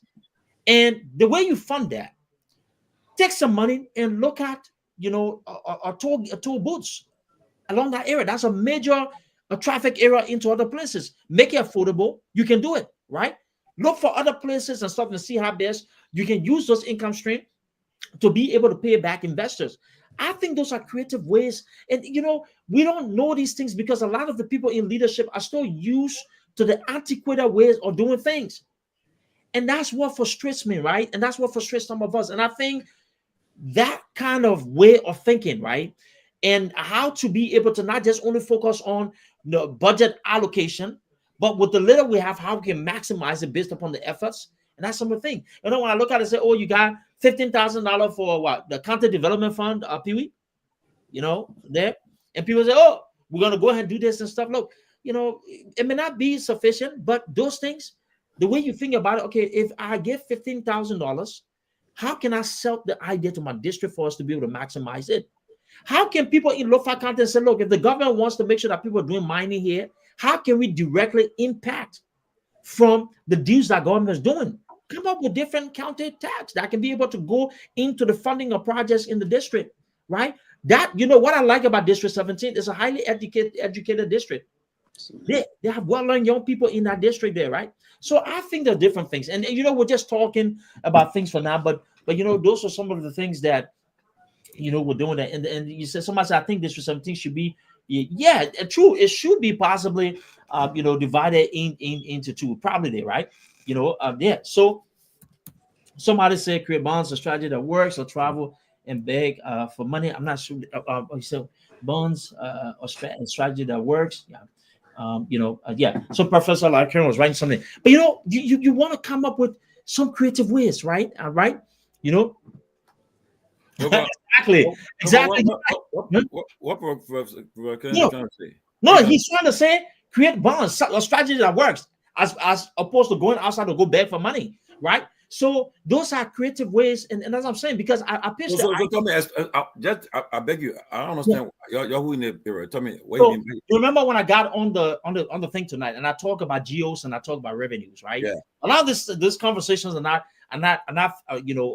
they're not regular conversations because people just think about things a certain way. And guess what I mean? So so let's say North Carolina, we have the University of North Carolina, right? And the University of North Carolina says that it wants to be able to expand.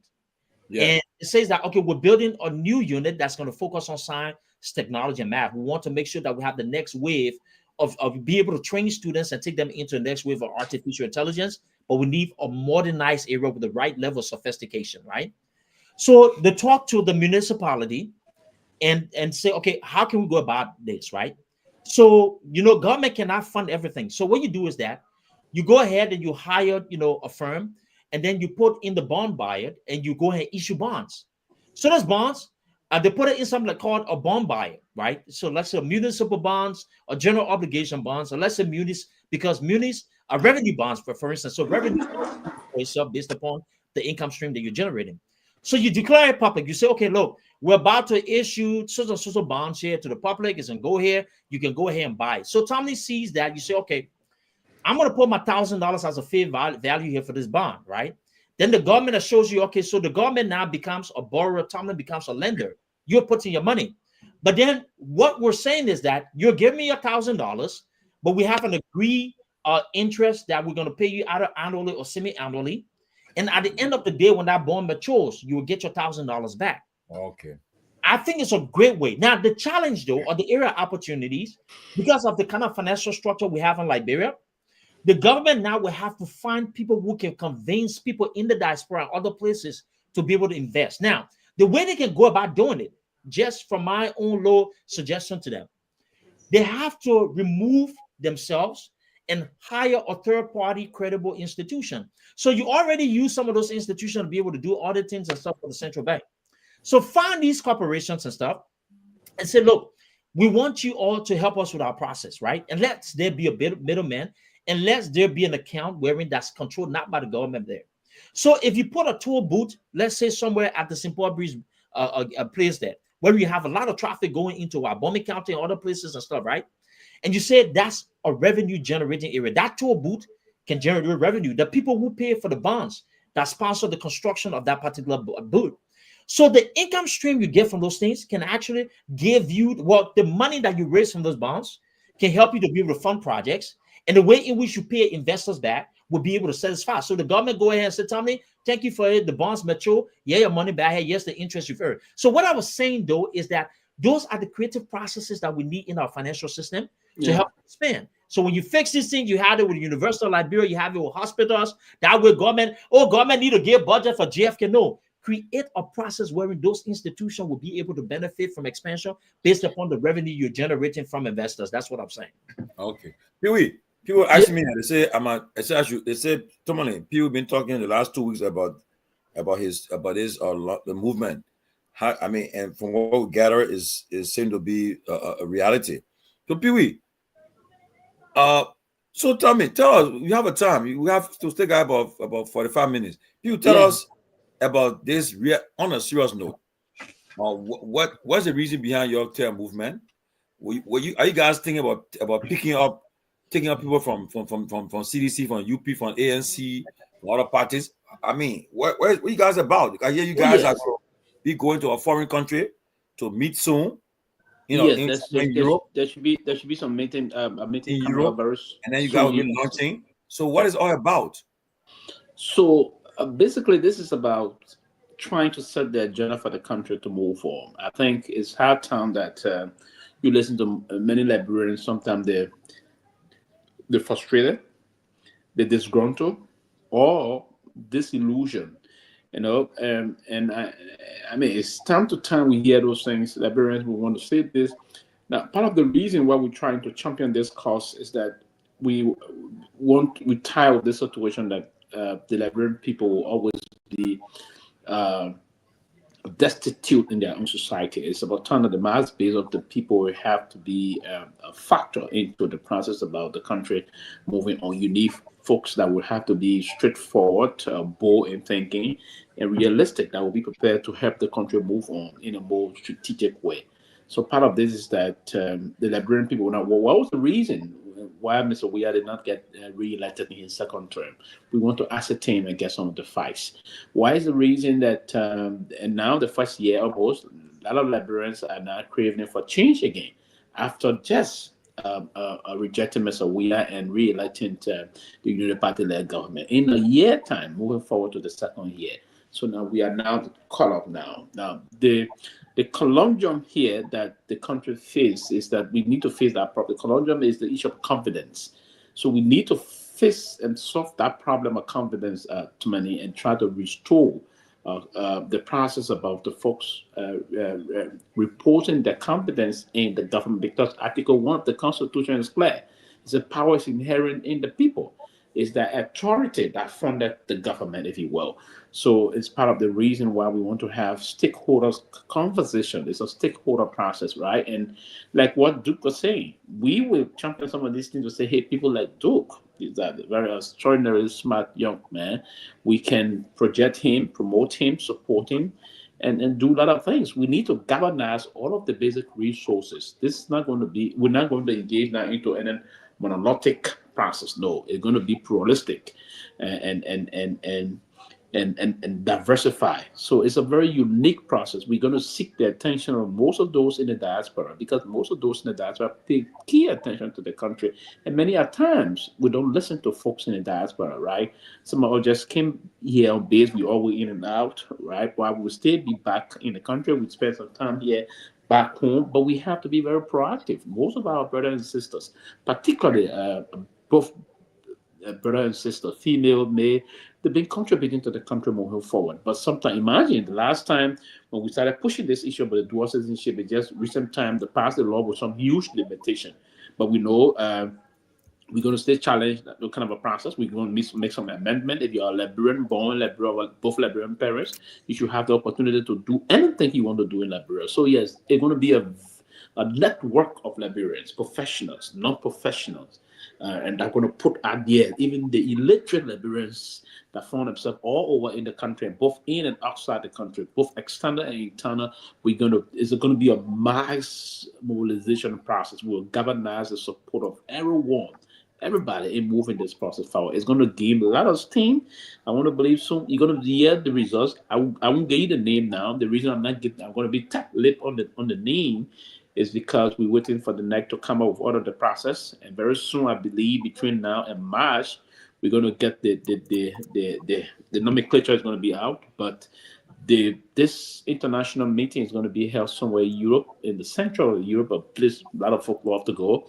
We'll be calling the name soon also, and that meeting is geared towards engaging all sectors, both those from Europe, those from the USA, those from part of Africa, also even folks from the country are going to be part of it. We're going to have the discussion and then move the process forward. And then immediately thereafter, there's going to be a huge campaign launch, part of what the caucus, the rule of law caucus is now doing. We're going to begin the process of standing firm for the people, ensuring that the people should have the basic issue. Beginning that budget, we're going to ensure that when the budget is not scrutinized in the way and manner it should be done, we're going to have some issue with that. We're going to use the court system in the country to correct course before the guys pillage the resources by our country and the rest of that. So it's going to be kind of a forward march process that we all going to engage with. It's something that we're going to invite everybody on board. No one's going to come and say they're going to individualize. It's going to be an institutionalized basis. We're going to have an approach of institutionalism. And we're not going to sideline anyone. So that's going to be the hallmark of the process. And we're going to invite everybody to play a pivotal role into it, and we'll have independent say in the process, that no one going to sanction or censor their thought process about contribution, about thought process, about what they believe we should do. It's going to be on the democratic, we're going to democratize the process. And by doing that, you open the basis for everybody to come. It's going to be gaining extraordinary steam, and that probability and possibility to engender a new space, a new era that eventually produce the next president 2029. Trust me, that movement got the capacity to produce the next president and produce many very good lawmakers, both in the Senate and in the House of Representatives. Okay, we'll come back quickly to you, but somebody from watching this show from the National Elections Commission just sent me some figures.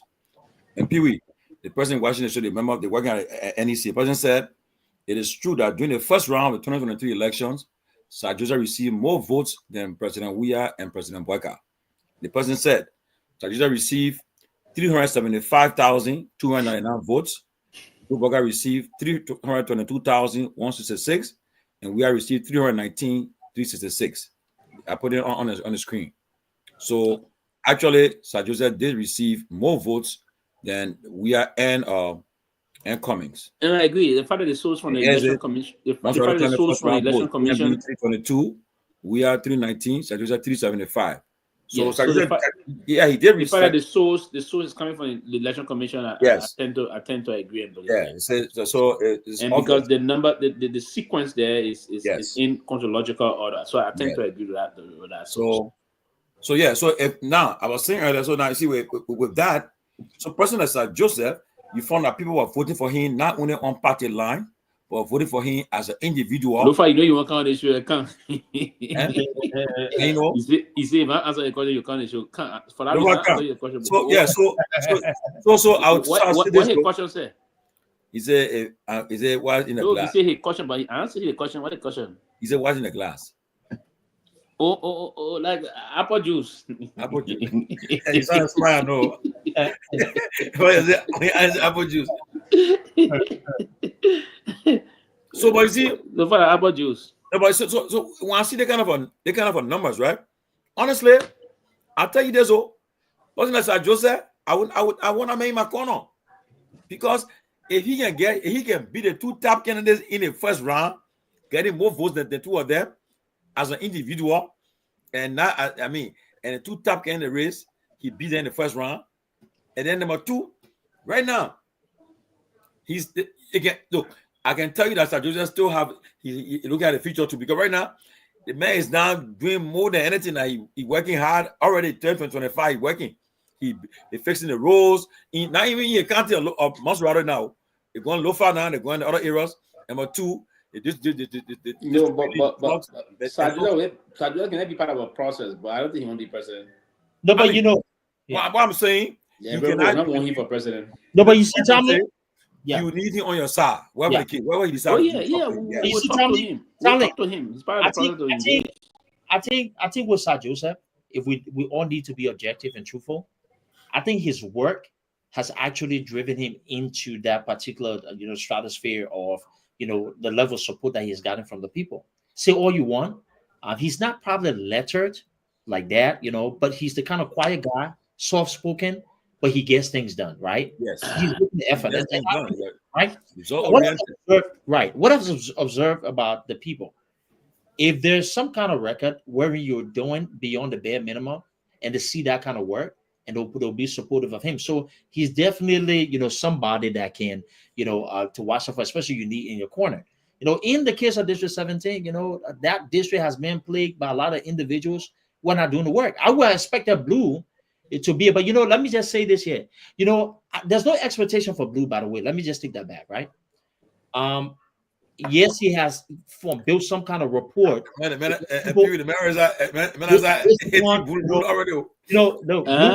probably he probably built some report. Dude, you already already. Yeah, he probably built a report with young people because he's a DJ and people let pleasure. But I think we've come to the point, especially with that district, it's a serious district. There's a lot of educated people in that district, right? I think we've transcended beyond the level of pleasure. And there's not expectation for Blue because we got a no Blue record. Blue was not this person that was built on the foundation of credibility. He's a dishonest person that's been in his past for a long time. So I don't expect anybody who's been into shady deals So Blue, you can't look. We have to move from this era of electing criminals and putting them into a position that requires leadership. And that's why I think that district is too much of a good district to subject itself to somebody who does not really have a vision. It's only there to hustle, right? And so hopefully, that's going to be, a conversation to have going forward there. But, it's been a great evening, Tommy. The night show is really beginning to see. It's not making it. You got 360 person watching you live right now. You got people from NEC all watching you now. So people just supposed to know that people wrong. We'll get the result just now, and they came out with it. And you see now, because honestly, people taking the thing serious. I'll take this though, like brand politics, right? I will not overlook anybody. So Pewee, if you're talking about say, whether you want to be. You can never. No. Listen again, no. For the future, right? And mind you, what I said, I don't think he want to be president. I didn't say he cannot be president. I don't know. I don't know whether he will be president. We don't know, Pewee. So you can't. Yeah. I mean, right now, the man spent. He from Lofa originally, right? But he spent some time in Lofa. Now people are saying. Now I saw some pictures today. I think I was some pictures from Lofa. For the kind of thing they're doing the road and stuff they're doing there now, other stuff. And mind you, in Bombay recently in the northwestern area of Liberia, distributing medical supplies and drugs and so forth. And he want to do when he travel out of the country, he come back with something goodies in hand. You look at my empty hand. He got enormous extended connections. And he probably from the let me agree with that. He got enormous extended connection. Whenever he's here in the US, particularly here in this country, his extension is huge. Whenever he's here, he do a lot of mobilization, his rapprochement with. So let me ask you quickly. So you think Sir Joseph, he's still a member of CDC, I know, right?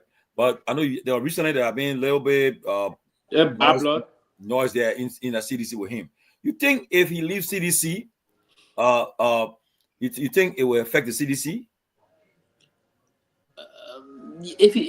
So basically the CDC support base in Monserrate is difficult for it to shrink because of George Weah. So that it wouldn't really affect the CDC because most of his support is from Monserrate County. Yeah. And those support basically will have to come from the role he played during the Ebola crisis that just catapulted him in that manner. But yes, it will somehow affect the CDC it may not really affect the CDC because, yes, I was going to say something. I just corrected course. Now, let's say, for instance, the Kisses vote, and it's one of the reasons why the person that did the correction, I agree with them, right? Part of the reason why he got out of vote over George Weah, like for instance, the Kissy people in Montserrat voted for him. Look at enormous Kissy support base in Lofa, right? And beyond the Kissy people, Lofins also went for him. Lofin, I was not inclined to support the CDC, voted for him, right? Number one, they voted for him because he's Joseph, the kind of work he have done. They voted for him also because of that cultural process. We from Lofa believe that's our uncle, right? I'm from the Zozo district, right? We believe the Kisi people are our uncle. So anyone from Zozo district or Sarai district or probably Kolahun district and the rest of that will definitely vote for him. So so part of the process is that he did all of those things and he got those support base. So, but the George Weah support would not swing. I don't think it would dwindle because of Sir Joseph leaving the CDC. But it may have some petty, some petty issue that small problem that may come up, but significantly won't impact the process. It's not a good thing. What it does, if he were to leave, it further prove that the party is disintegrating. And that's what the CDC want to avoid. If I were advising the CDC now strategically, you shouldn't allow, because Thomas Father had already left the party, you expel him. Now, there's behind the same discussion, some frantic effort being made by other folks in the CDC. That's what I'm told, and I'm reliably informed about that, to bring him back to the party. If that was to be done, then it would be a slap in the face to the political leader also. Because according to what they're saying, they said the political leader unilaterally took the decision for him to be expelled. Right, and they couldn't stop it, and they went through this process. Now, if it is true, and all the thing is just if it is true that that's the case, and they brought him back to the party. Now, one of the reasons why they are citing they need to bring him back is because they believe that he's one of the biggest financier of the party. He spent a lot of money on the party activities and the rest of that. Even the technical institution, the bill that they say he single-handedly basically bankrolled that process at the time. Right, and the rest of a lot of things he's done from some of the parties, Stalwart and Adia Walk, and the rest of that, he's been bankrolling the activities and all those things, and they are not happy also. If they were to bring him back, that would be a slap in the face of the whosoever that supported or backed his removal, right? And then, but it would be a good thing for them. Maybe if they can use that to fix his course. But what I suspect, I'm going to be very independent. What I suspect, I don't think he'd be glad. He's not that. He will bluff. I don't think he'll be willing to just come back easily. He's going to use this time to build more rapprochement with this government. He'll use that only. You'll tell them for traditional issues, the people in Makande say this, that.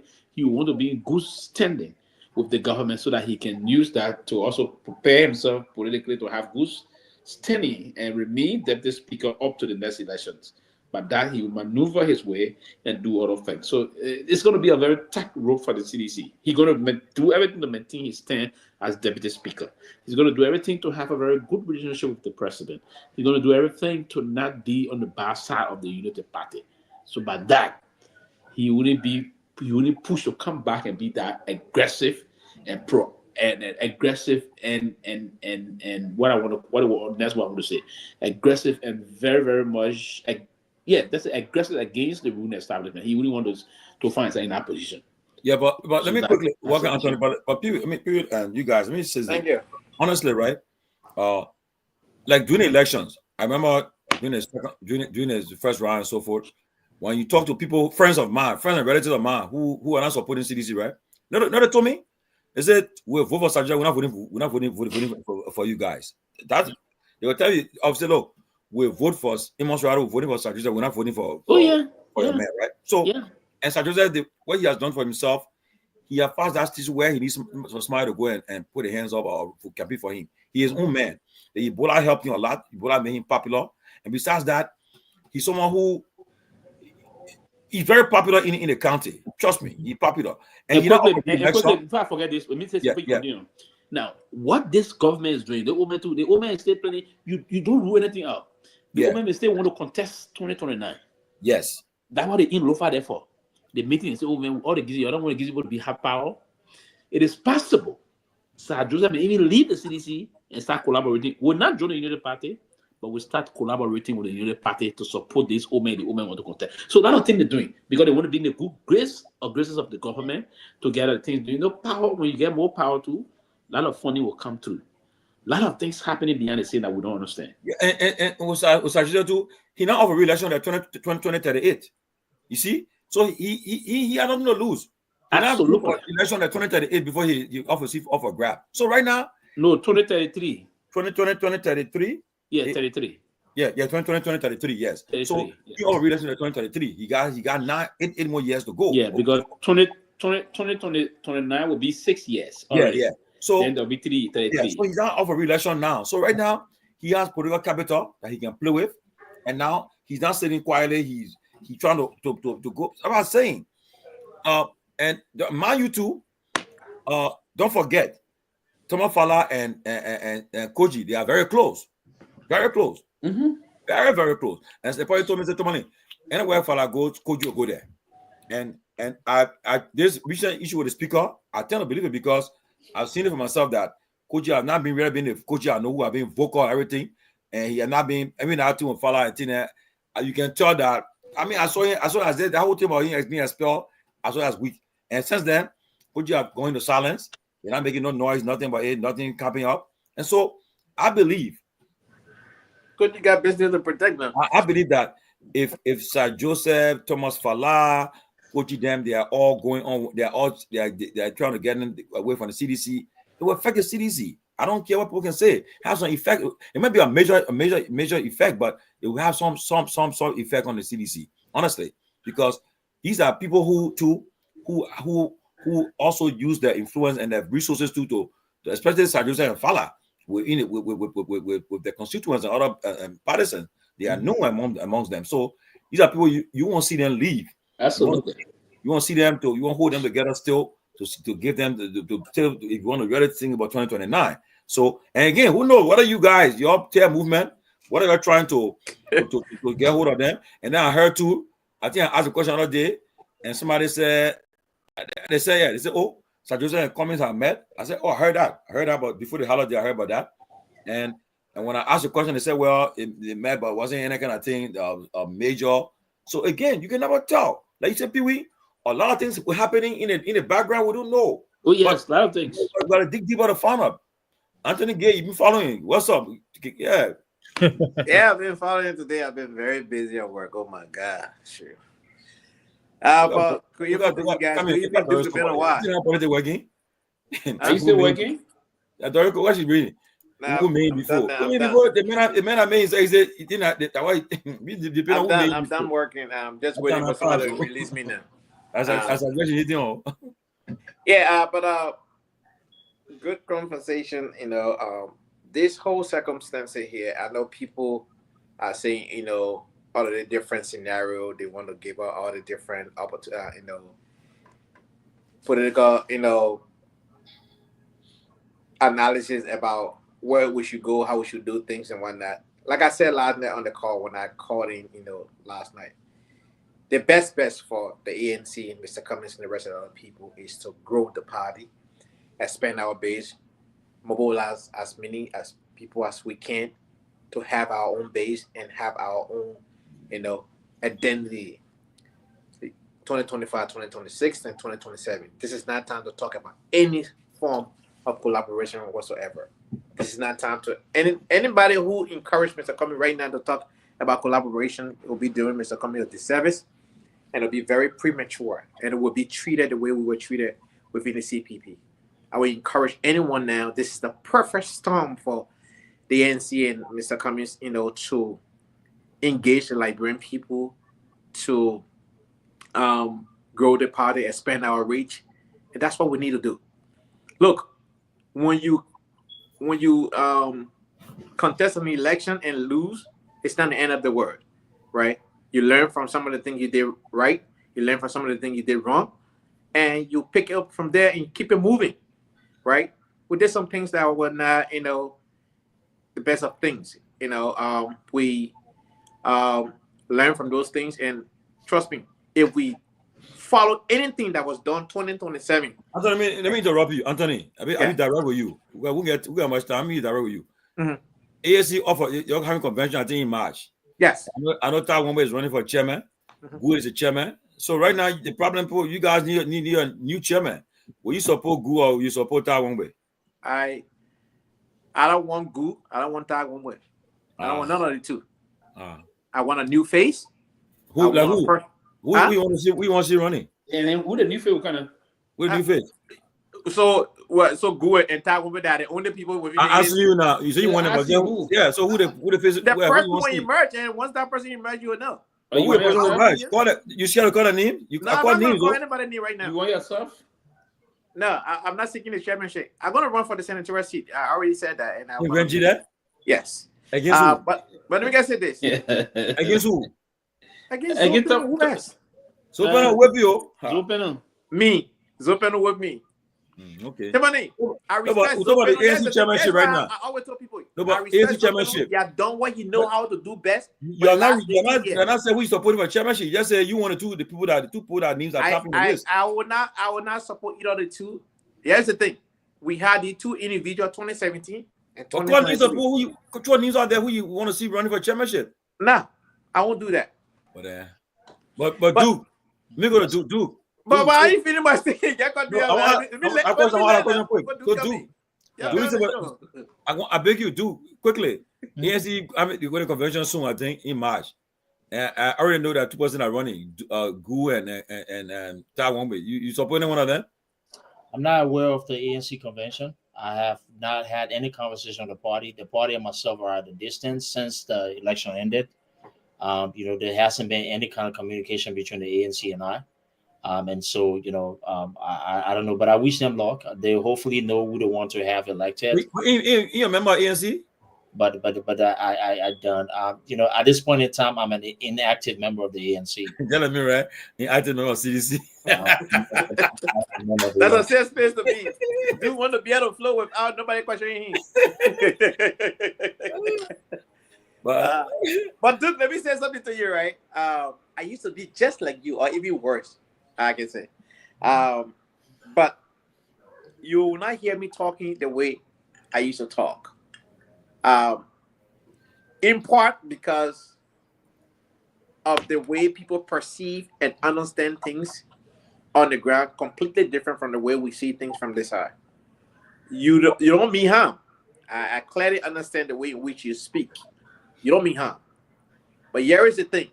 In politics, you make adjustment just like a coach will coach a team.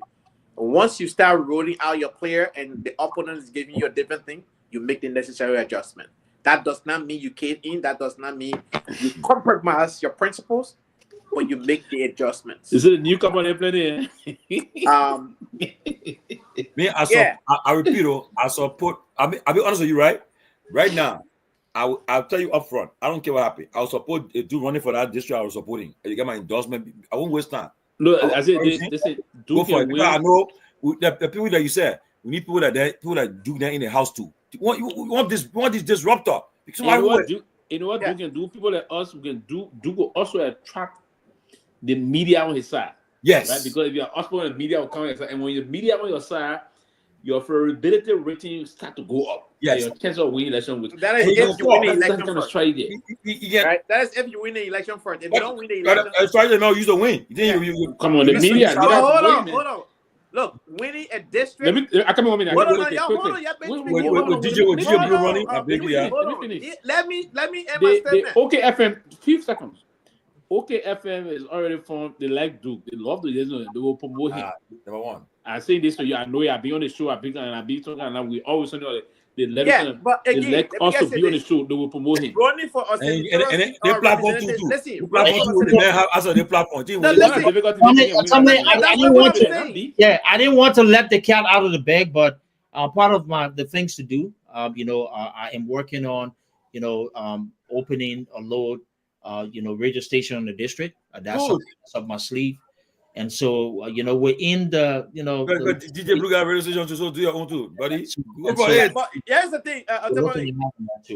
Running for a district seat or running for a senatorial seat is quite different from running for the general election. What may resonate in this county may not resonate in the next county, right? What may resonate in the district may not resonate in this. What do you mean? Remember, President? Remember what district you said it's different? But let's say about resonating. Go tell people what I will represent you. What it no. Listen, national thing, district, their constituents. That's what you do best. You love to project your idea and say what you want to say. Once somebody want to say, wait, allow me to speak. So, but since I came on the show, but when I want to say one or two, what you come in? Well, and this is not the first time. My grandmother brother speak. You are notorious for doing this to me. I don't know why. So allow me to say this, right? You want to take the beast out of me now, but I will let the beast to stay. I can always poke that beast, always. But don't be discouraged. Be my Ryan. Don't be discouraged. With the circumstances with our party, the ANC, right? We have to address things differently. We have to approach things differently. We have to do things differently. You're saying one thing, not different. You jump to another thing. You confuse all against me. That's the point. I was making. You conflated. You conflated. Chairman, you gave me. You're not even brave to say who you want to support, Chairman. You, Anthony, you're not even brave to say who you want to be chairman of the party. You say you the two top candidates. Top one way. You asked me for the two candidates if I was supporting. I said no. Who do you support to be chairman of your party? Who you looking at to be chairman? Answer the question. I have not been on that one yet. So what is the big deal? Oh, because I made up my mind, so I mean I'm coward. No, but to try to need support you. I don't want it too. That's all. But then who are the alternatives you got? I will. When the alternative article emerged, you will know. Wombe. No. He said no. Ojogu. He said no. I said no. That's me. That's not a party. That's me. Who you got Professor Kennedy giving you advice, huh? You guys see, you got good people giving you advice. And I said, I like this. Live for the people. The end. Live for the people. That's it. It's true. You win election. Simple. So politics is local. Politics is identity. Politics is a calculated risk. It's a risk that is. You gave me who you want to be chairman of the party he in. When I start confusing over, you tired. Confusing about who tired of confusing who? You confuse you can't talk who you want to support the party. Chairmanship. But listen to me. You want an answer?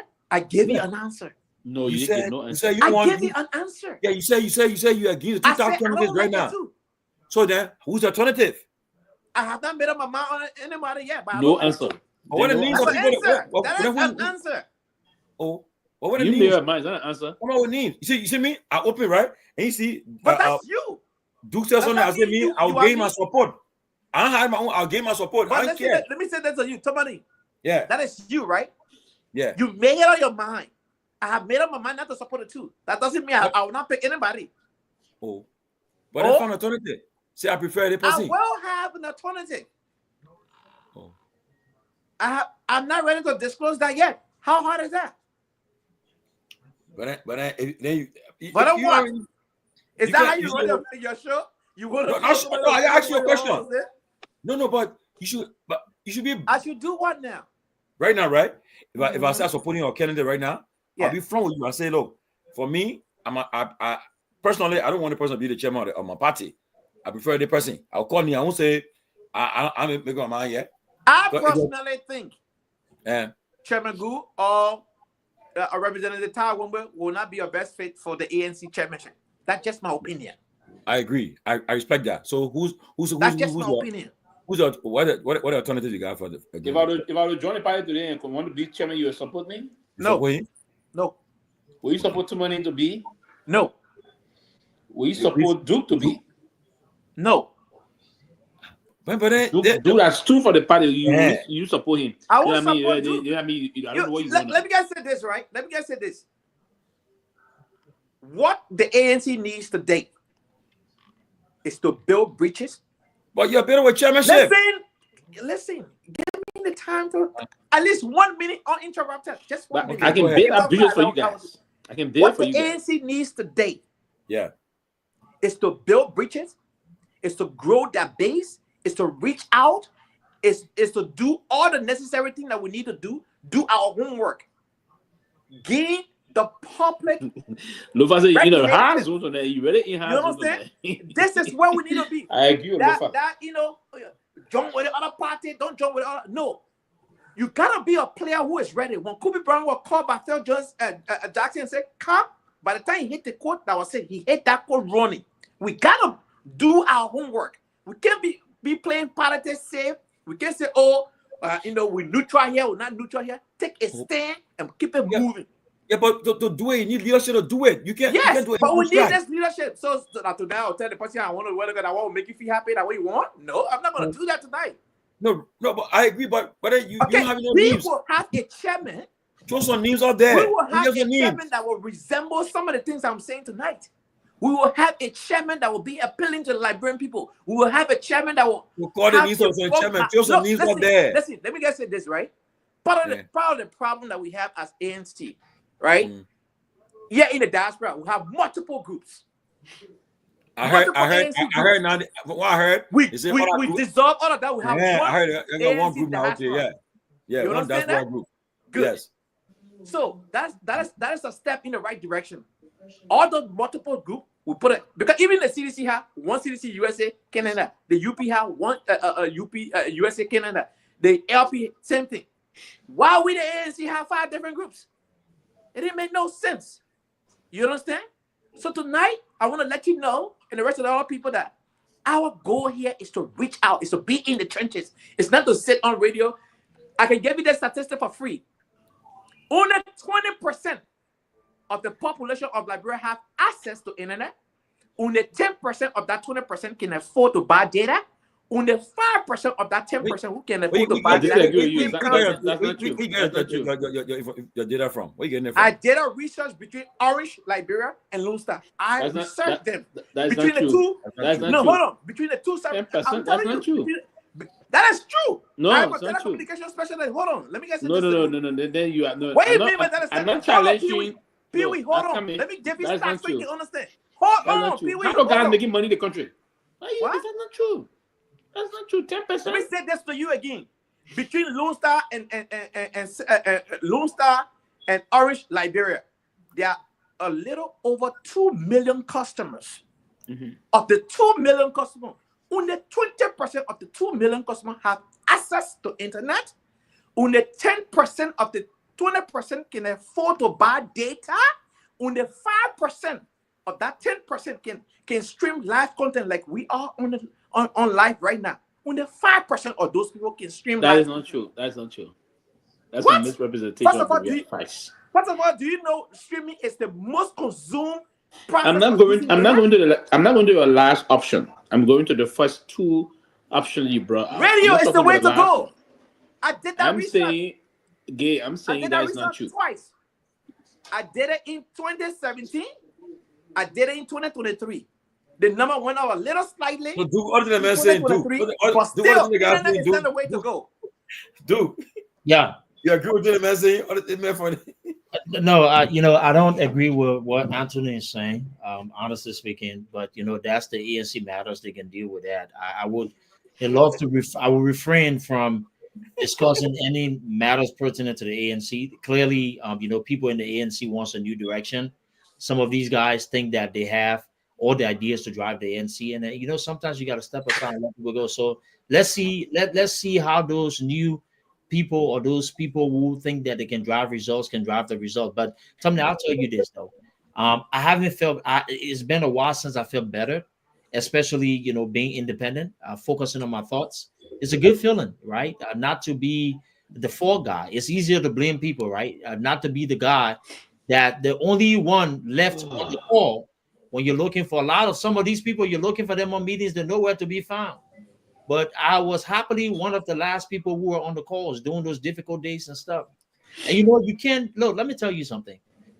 I think our community, our society, Liberians were ungrateful people. We don't appreciate the efforts of people, and we think that it's really easy to run political parties. And people spend a lot of time talking, but they don't know the lot of work, sacrifices. I poured a lot of personal research along with other people, but I will speak for myself and say, besides the talking, we spent our own money. Tomalin, I will share with you SendWave. I will share with you bank account statements so you can see for yourself. People thought when we're running projects and stuff will be financed or companies were giving up money. No, financial, we're absorbing it.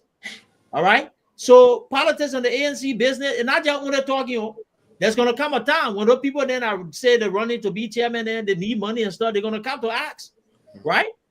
There's gonna come a point in time, right? When things need to happen financially, they will need people to be able to do it. So I don't really buy into that. But I wish, let me say this again. I repeat, I'm a Cummings guy. I will always remain a Cummings guy. But I think I've, from what I've actually endured dealing with the ANC and our people, I can't do that. Look, I will see a lot of stuff about the CDC. I will see a lot of stuff towards the Unity Party. But I will tell you this. Those people will be the people who say, look, Duke, I don't like your politics, but I respect you and I admire the courage that you show in your work. And that's some of the things I will tell you. I went to Liberia. I saw people with seditians who don't even like how I talk about we are, but they say, I respect you. Our ANC people are very ungrateful. They don't appreciate people's work. Wow. Very ungrateful. And this is the reason why, I decided to take a step back. I'm just Duke. They always want to chase other people. They want to chase other people. Breaking news.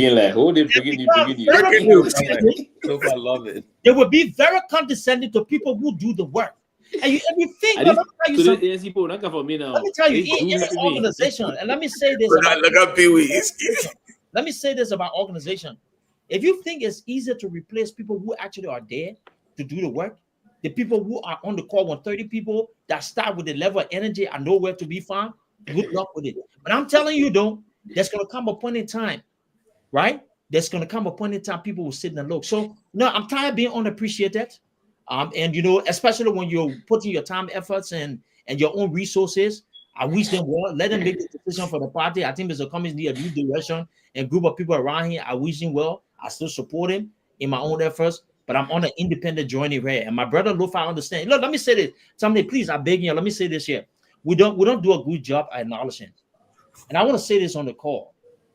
What Lofa has been to me in terms of that kind of emotional support is something that, I wish a lot of people understood. This brother here always understood the pressure and what it took. And he knew there were days wherein that, there were a lot of hurt and bitterness, especially the disrespect and the condescending comment from people.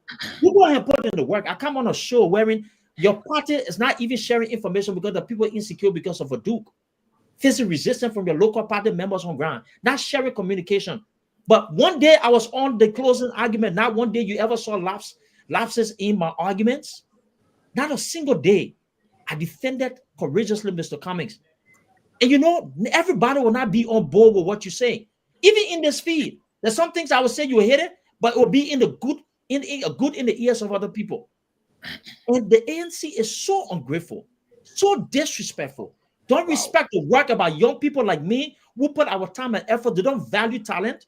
And it's the reason why I will resign and leave the party. Oh, no. And let me say it. I'm going to end my relationship to the party because you know what? The party does not have respect for me. It doesn't value the efforts we put in. And it's not only me. And I don't think they even understand the direction they want to go in. And because of that, I didn't want to get personal and say it. This is why I would distance myself. So those who think they can be the ones to stay on the calls those late nights, to use the resources, I look forward to seeing it. Because I'm telling you, my brother Tomalin, trust me, it's coming. There will be days, the ones that are jumping around, we need one party, one diaspora, they start with a minute, 10, 15, 30 people on the call. Okay. 1 month turn into years, or weeks turn into months. Go back on those calls and see if you see the people. Duke was one of the people. Wow. Duke was the guy everybody was waking up to. Duke was the party was depending on. Let me say it. I was in the back end. What did I not do? One man was the process control person from computer stuff, from party stuff, basic things, right? Who in that party did not know the need to do? I couldn't sleep. But our people are so ungrateful. The ingratitude of our ANC members who will sit down and not understand the value that we brought, the level of respect, to be disrespectful and even make comments, ridiculous comments, is the reason why I wish them good. Duke, I'm gonna jump in here. Let me say this, right? First of all, look, you got 326 person watching this show live in Liberia. I'm talking now. Now, let me say this, right? The number going up. Let me say this. Honestly, not because Pewee and Lofa and Anthony, not because Duke is here, but honestly, right? When I can pinpoint people Maybe the reason why Anthony say he's not supporting nobody for because he says you see, look, last election 2020. I didn't say that though. You see, the likes of Duke, Taylor Gibson, Rosalind Cooper, Maud Gasu. These people, I was there firsthand. I saw them. Their resources. They went to Liberia to register to vote. They went there to help to recruit people. They went there to mobilize people. They took and it was being done with their own resources. They left their jobs, took their time, the vacation time to go there. Their families went there, and honestly, what the people put in, and if they're not appreciated, then they have the right to express. Look, honestly, it takes a lot of work, a lot of sacrifice to get things done, and you don't just sit in America and just say I send money or no, not all to. People said it. If you want to serious thing. Somebody you is go on the ground, just you take that sacrifice, and you make good. You got to put. I saw Duke and Emmerich with their back bag. I remember I did what at the headquarters. Me and Ben Sanvee, one guy there who came from us with Musa, who came outside. I saw Duke and Jerry the guys coming to go on a forest adventure with their back bags. I said, wow, these guys that and they were growing, their beer were growing now. I said, oh, these guys they're not easy, Ben. They got it on the move. And honestly, they work very hard. And honestly, when you hear him expressing that, oh, you're going to fall right now. Yeah, they're showing us small too. Guys, get out of look what come here. I want to do it. 1 second, please. 1 second. Today was the best day I saw you, this is very important because you're coming, right? And Tomalin, let me say this. I didn't want to do this, but I think let me just get it out because I want to move on. And that's what I'm going to do. But Duke, I thought you did this, second round. I'll give you a second. Interrupt your man. You see? Whatever Pewee you say. Whatever Pewee you say, I don't care. You see it for yourself. Give me 1 second. You see it? Look at 1 second. Give me 1 second. No, he's trying to. Well, let me say something, right? Duke, I'm please. Let me say something right. Whatever, I don't care. Whatever you say, Pewee is literally celebrating his. Right now. He's celebrating. I would not get Pewee that. I would not get Pewee that. Don't get Pewee that. You want to do right now to say Pewee been lost on this show for long. No. Pewee is celebrating tonight to see, and Duke breaking news to know. Do not break news to know. Anthony, I can never be lost. I'm saying lost. I'm not talking about intellectually. I'm talking about your position with your new party. On the real. Give me serious team. On the real. I will bring you on board. No, any of you guys want to talk. I will tell you guys this, right? When the time is right, Duke will speak out. It would not be where it's just happening. We started speaking already. But Duke will make a call out to you today, man. My thing here, guys, let me tell you, it is very painful when you invest so much into something and you're passionate about it. The way you invested in DeLong and he's only you. But man, by all the night chef. Oh, you know what? Let me tell you something. One thing that I know for a fact, I'm glad that you brought out the statement or the issue about DeLong. I am on record, and Duke. I'm glad Duke is right here. Duke and many other people will tell you. Throughout my support for DeLong, the day the announcement was made, the next day I started to criticize DeLong. And I didn't do it because I just wanted to be vocal or I wanted to be heard or I wanted to become popular. You know what? And why the next day? Yes. Why? Because I saw certain things in the typical Liberian politician. They make promises and they don't live up to the promises that they make to their people. Before I came on earth, they exhibited these kind of behaviors And then I came on earth. I started to follow what they're doing. And so I did not want to leave room for DeLon to fall prey to that same behavior. And guess what? People who were on my team, people who were calling me nights, waking me up from my sleep to get up and do this, do that. Guess what? Under that very podcast, were telling me, shut up, Lofa. You don't know nothing about Liberian politics. You know what? Who cares? No one cares about you anyway. No one listens to you. No one knows you in Liberia. All the comments were made.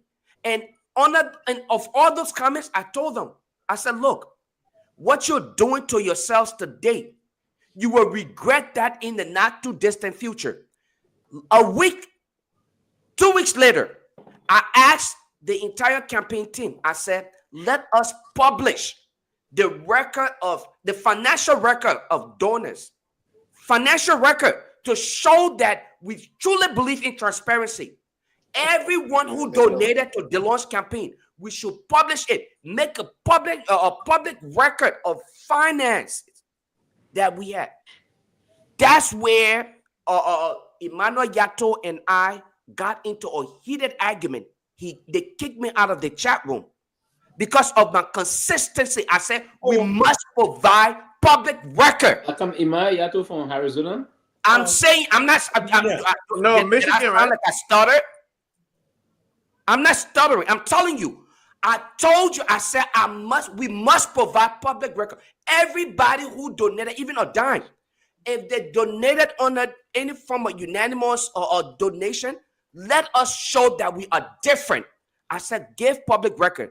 And they started to come with, we have no way of tracking how the funds were used. We are not able to get all of this information from them. I said, I will not be a part of this process until we can do it. And I consistently went after them. And because of that, they kicked me out of the chat room. After it all, they realized that they made a mistake and apologies were made. And I accepted the apology because I knew there and then that I was on the right track. And that's part of the reason why when I join a team, I don't simply join to just be a part of it. I want to be a part of it and be a pivotal part of that team so that I can make sure that when things are happening, my voice will be heard. Yato will tell you. He would be in other people. When DeLon, the night of DeLon, the campaign night, okay, Lofa, and I don't want to sit here and act like I'm bragging about my career, but when they were talking about how they had this data center and all of these things, to be honest with you, there's a young lady called Stim Bange. That lady can serve as my witness. I'm not going to say anything more than that. But I know what you're talking about. Thank you. This is what I want to say. All right. We'll get to the rest of it another time. We cannot change Liberia if we continue to follow the same mentality that you do the same thing and expect the same result and then it just be repetitive. The only reason why I'm trying to calm my brother Duke down because I know he's hot right now. He's hot. Yes. Hot. And when you're really hot, sometimes you say things. You say things that you're not supposed to say. Yeah. You go back on that. So I am going to play my role. I'm going to play my role. I will play my role that I'm expected to play. You see, do not bring the body all. I will play my role. We're back at Dutton tonight. You know, look, you're a young man. You know, you did this thing from the bottom of your heart. You give it what you knew best. So people and smash it. Watching you guys tonight. That's a lot. That's for sure. We may have our, slight differences and all those things, but you put in the work. You did what you needed to do, and it is what it is. Let me. Hey, my brother Duke. I just can't help but Duke. I can't help but Duke. I know. I listen to my brother. Lo-fi. And I hold up. But I want to say this. And this for everybody in politics. Yeah. Ingratitude, being ungrateful to people is not a way to go. Nope. All right. And I want to share a little bit of valuable lesson for people in the ANC. And just listen to me. It's nothing personal. I'm just going to say this. You see, the CDC and the Unity Party. The reason why you can look at the people like Jefferson Koji, you look at in the Unity Party the Mo Alis and all of those people. It's because at a certain point in time they value the contributions of those people. They were able to grow their own.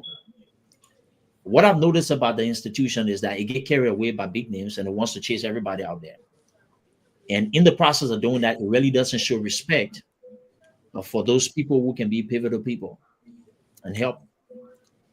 And, I would say this, you're restructuring, you form your organization, go ahead and do so.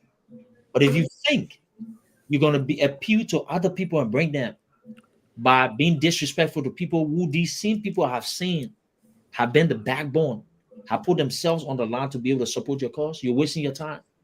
Because I know for a fact, if somebody here, regardless of what I've said against a different political party, respect me based on my stand. But if they say that you can't even keep your own people and you're chasing around new people, nobody want to be part of that kind of stuff. And I'm not the only one. There are a lot of people that will say it eventually, but I'm just going to say it.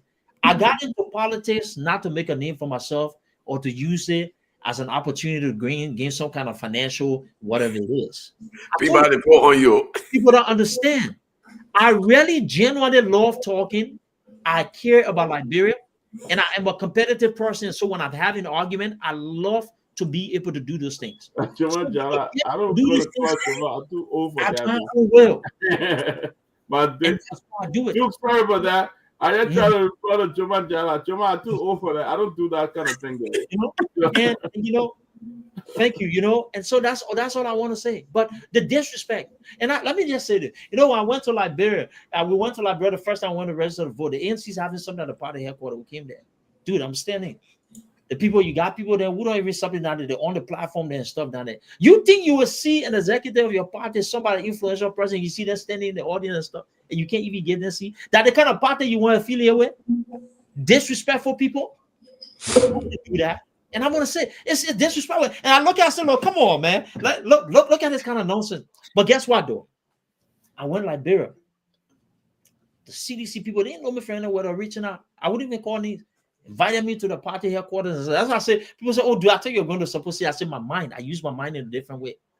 If I was doing it because people were reaching out to me, CDC reached out to me the most. They showed me a lot more respect. They even offered to drive to where I was staying. That people were in the hurricane, wanted to talk to me. Had a plan in place wherein they felt that I could be able to contribute towards speaking in the second round. But, truthfully speaking, the whole decision between Unity Party and CDC, it was about the last 6 years, right? Even though I criticized the Unity Party, and I said for you, the same political party, the same issues, right? But that decision was based upon the singular fact. When you go all across the country, people were ready to move on from where.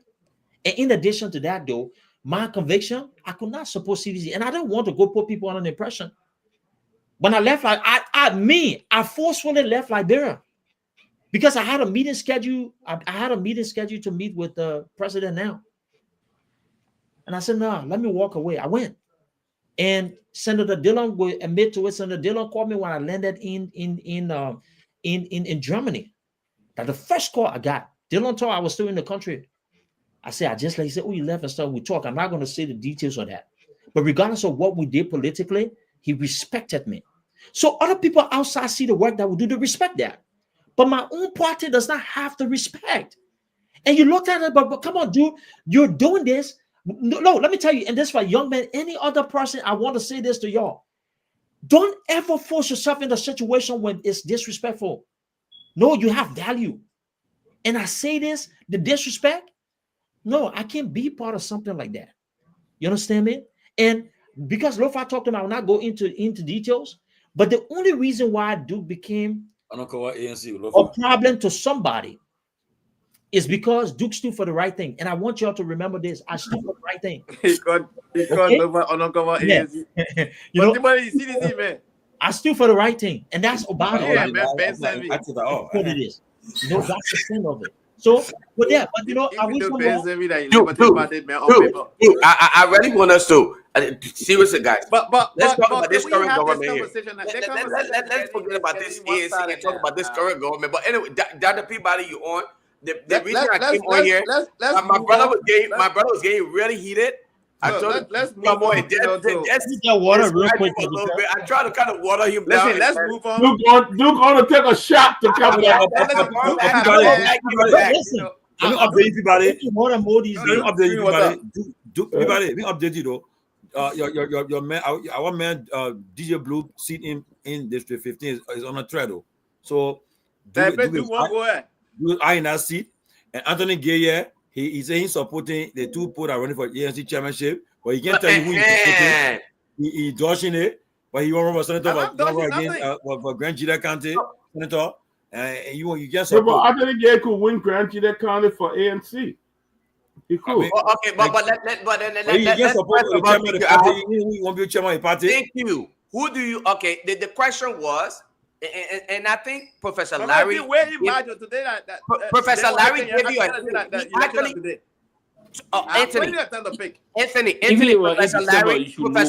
Professor Larry gave you an easy way out. The answer you just provided, the one you just gave right now, could have been the answer you gave earlier. But now you have all of us wondering as to whether you know what you even want to do, because Tomalin asked you 3 times. You never answer. Pewee pushed. He pushed consistently 3 times. You kept dodging it. You said you would not have time. The thing I way more. That's why you should. That should have been your first. That should have been your first answer. But anyway, I'm not here to put words in your mouth. But what that tells me is, you don't know where you stand right now. When I already know where I stand because I know where I want the party to go. He's conflicted. Okay, so I know exactly where I want the party to go. Okay, so then let me ask you a question. With my ideology, Anthony, I want the party to go. Anthony, if that is the case, then you will know the leader and the leadership ability that is expected of a leader that can take the party in the direction that you want, right? Okay, so if that is the case, okay, let me ask you a question. Let me ask you a quick question here. Whom have you vision, okay, to put you in that direction? Right now. Have you know? Okay, all right. What characteristics? Okay, that I'm gonna. Okay, I'm asking you a question. Man thought that he said. Right. Let me ask you a question. Yeah. So what? You know what? All right. Go ahead, Tomalin. You're right. I'm a panelist. I'll leave you go. Go ahead. But Anthony, look, all of us struggle behind this ANC. Some of us were in the back, and we did the work from the back. People didn't know that. I'm now coming up clearly to say that a lot of us on spoon talk. No, you're supposed to now. You did it work. I mean, it's over now. But a lot of us in the back. Tomalin, you remember? We used to be in the back. We did a lot of work for the back. Mariah, that's what I can tell you. We're doing cohort operation in the back. When those things came up, we were there to, to either be the other people. Y'all on spoon. Yeah, they want to be so forceful for Mr. Cummings. And I was sure that almost everybody was watching. What? You know what going on? Cummings doing a quota, then you knew.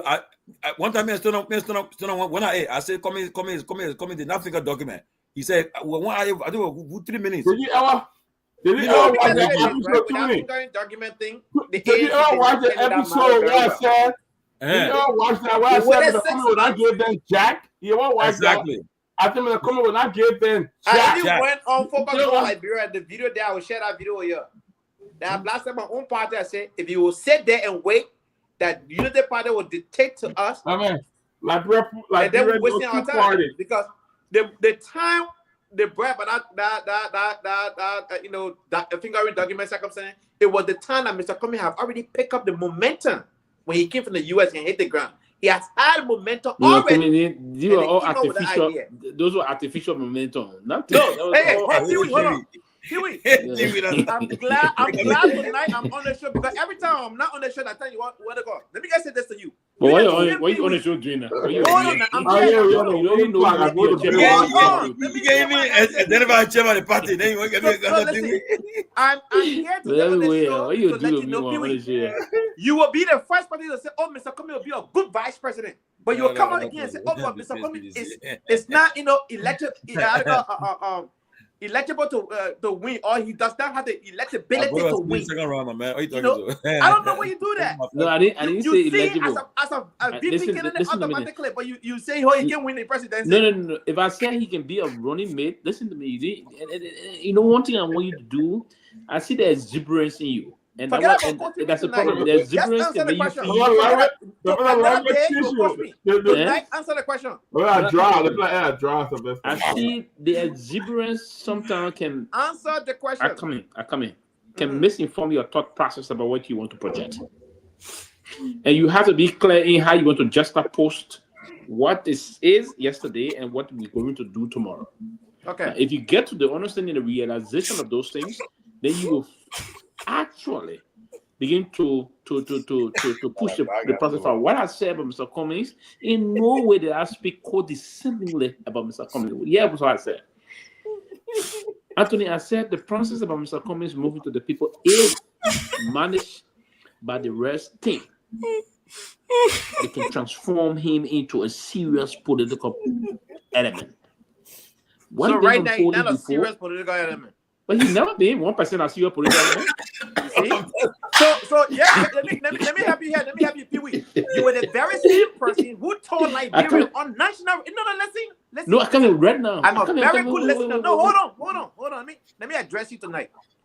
You were the same person on the very platform and said that we do not need a manufacturer company in Liberia because we do not have the capacity to have a manufacturer company. So I came on I wrote, I said, Pewee, do you need a PhD to work on the assembly line?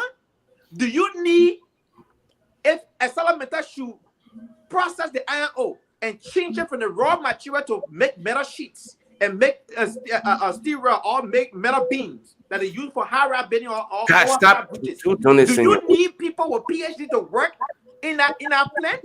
You do not, right?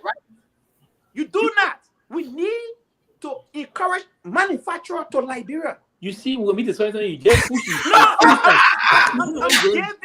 I'm giving you scenario where everybody you focus on issues that you do not have the understanding of, right? You can get No.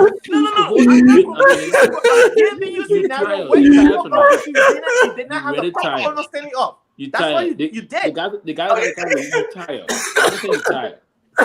There's fatigue. You have some fatigue, and this fatigue got the potential or the fatigue, but man, you will not intellectualize this conversation. Listen, I'm not intellectualizing anything. You profess to have the porousness of listen. Porousness. You're tired now. We're down. Listen. So that's why I want to tell you, Pewee. You don't have monopoly over idea. Nada does he have the porousness. Hold on. Don't interrupt. You have your turn. Right? Here's what you do. When you come here, you say everything you say is 100% factual.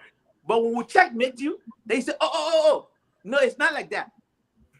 Liberia, one Nike sneaker right now to be manufactured in America, let me give you an example. It will cost $15 US. That same Nike sneaker can be manufactured in Vietnam for $1.50. That very same Nike sneaker can be manufactured in Liberia for 25 cents. We need to encourage investors to go to Liberia and invest into manufacturing so that we can have employment. But you said no. The people have to have degree first before they can start doing that. What sort of thing is that? When the scholarship thing came about, you say, oh, it will benefit Liberia. We say no. Instead of taking $25 million to put 250 people on scholarship, you can invest that money in Liberia. What 10 to 15,000 people can be a direct beneficiary to that process. Anthony, can I ask you a quick question? Anthony, let me just ask a quick question, right? Yes. What's your point of contention?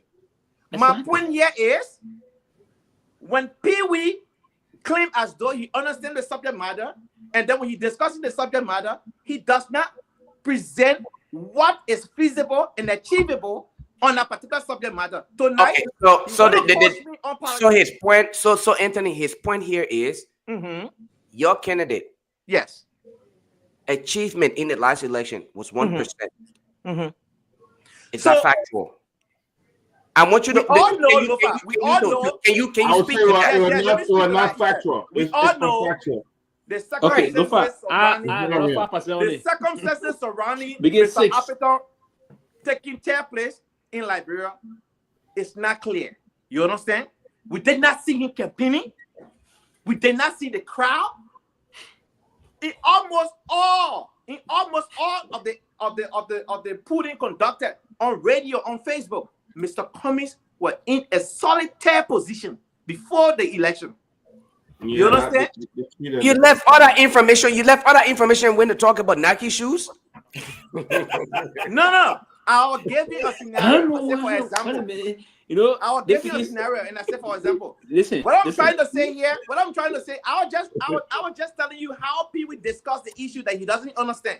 Pewee, we can have manufacturing in Liberia today without having people who have master degree on the assembly line.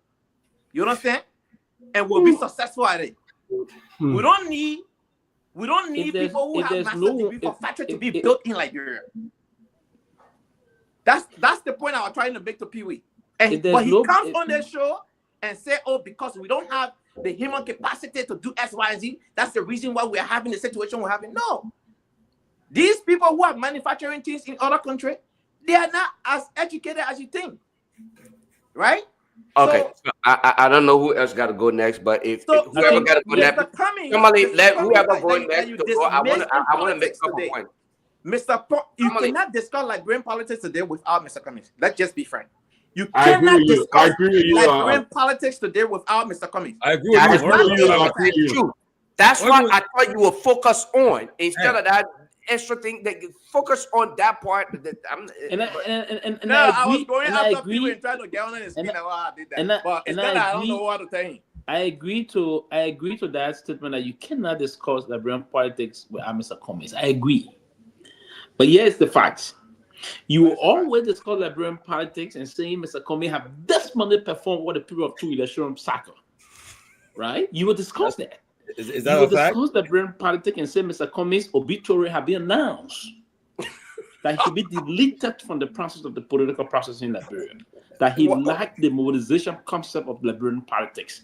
It is manifested and evident by Duke's own declaration this evening. No, that's not true. But hold on 1 second. Let me say something. No, come in. Let me end. Because you want to use Duke as a shield tonight. Duke right here. Duke will defend himself. Listen. Duke own rebuke. Duke is not mad at Mr. Cummings. Duke is mad at the way. Listen. Duke own rebuke of the helpless of Mr. Cummings have further intensified the reason why pundits from outside believe Mr. Cummings' failure. Mr. Cummings' failure is not coming from Mr. Cummings himself. You yourself have consistently just now. You are not only dumbfounded in terms of your response to the question about who you believe can be a very good proactive chairman. You are not only dumbfounded, but you are completely disoriented as to what your thought process about that issue. Wow. Do you know the reason for your disorientation? Because you don't have confidence in the helpless and those that are supposed to give advice to the process. I'm not disoriented. I don't know what you mean by that. Right? That's but your yeah, opinion. Anyway, what I'm not Duke going to said. fight you on your opinion. And the reason why I take cue from what Duke said this evening, they've been proving us correct ever since. We, the pundit, from this time, we've said the helpless been doing the work they should have done, and it's not only that they're being incapacitated from that. So are you part of the reason why we are failed? Absolutely no. But you were supporting we are. Of course, I supported. And then we are failed. No, we didn't fail.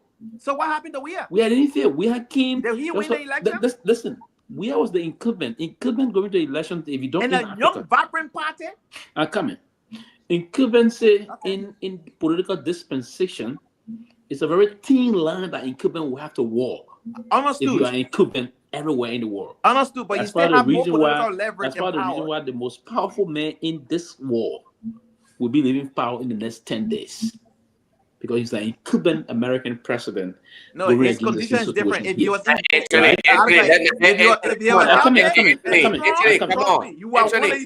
agree. You know the reason why I'm allowing you to say these things? I agree this is not a monologue. If for monologue, it was monologic, I'm going to continue. But it's not monologic, right? So it's a dialogue that we have to have. So I engage your thought process about that. We move on. But let me say this to you, Anthony, so you can understand this. I've never hated Mr. Comey. I respect him dearly. And my dear brother, I respect him a lot. And that's one of the reasons I'll put my resources to bear to support him to be the district number 17 elections come 2029. Do you know the reason? He said something profound just now. Folks around, they never appreciate that.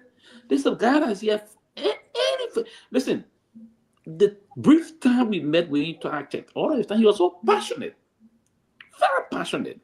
You listen to him, passionate. To his resources. But folks in your very party try to honor his effort. They didn't appreciate him. Do you think the problem is from Mr. Cummings as an individual? No. The problem is from the surrounding of the ANC that will cause the problem today. That's the reason why Mr. Cummings. That a new party president talk you. No, I'm not. Let me announce to the folks. I'm not going to be president. I'm far from that. Wait. Focus. I'm far from that. But what I'm going to do, you're going to see me in the next president of as a major policy person. Oh, you're trying to get up the pot. You're trying to get up the pot. A lot of breaking news here tonight. I will be in you're trying to get a piece of the pot of the government. That's the reason why you say you form your political party just an appetite. You want to end up in Japan like appetite. No. That's what you do. Listen. You just say you will be in the office of the president. Anthony, let's do this. Let's do one at a time. Because I want to make my point.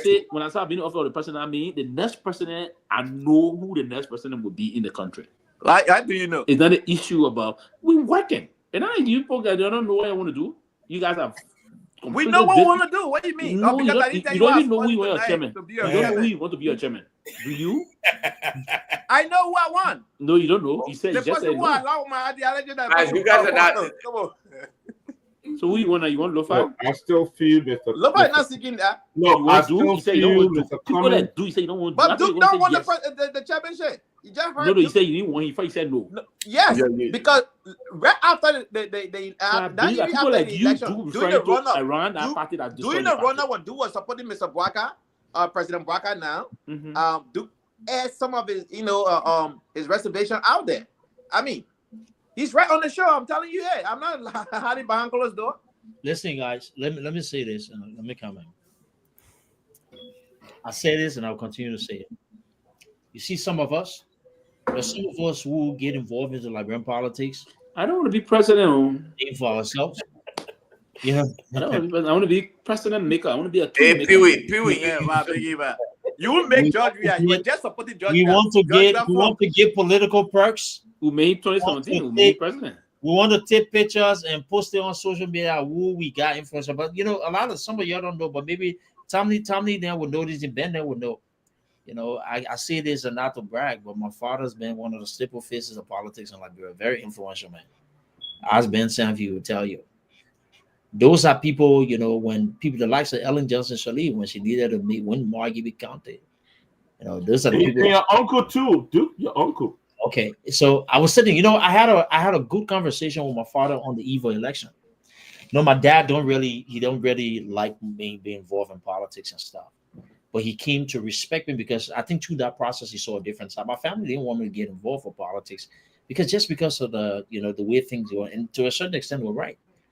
But I had a really good conversation with him that day. He went to Cotton too, right? You know what that man did to me, Dr. Peabody? My dad went into his room and he brought a little file of a little stuff there. There was a yearbook from Cottington. But the pictures are coming. Some of the pictures that I've never seen it. And I said, I just seen the thing. He said, oh, you're just seeing it? He said, yeah. Why was this thing not out there?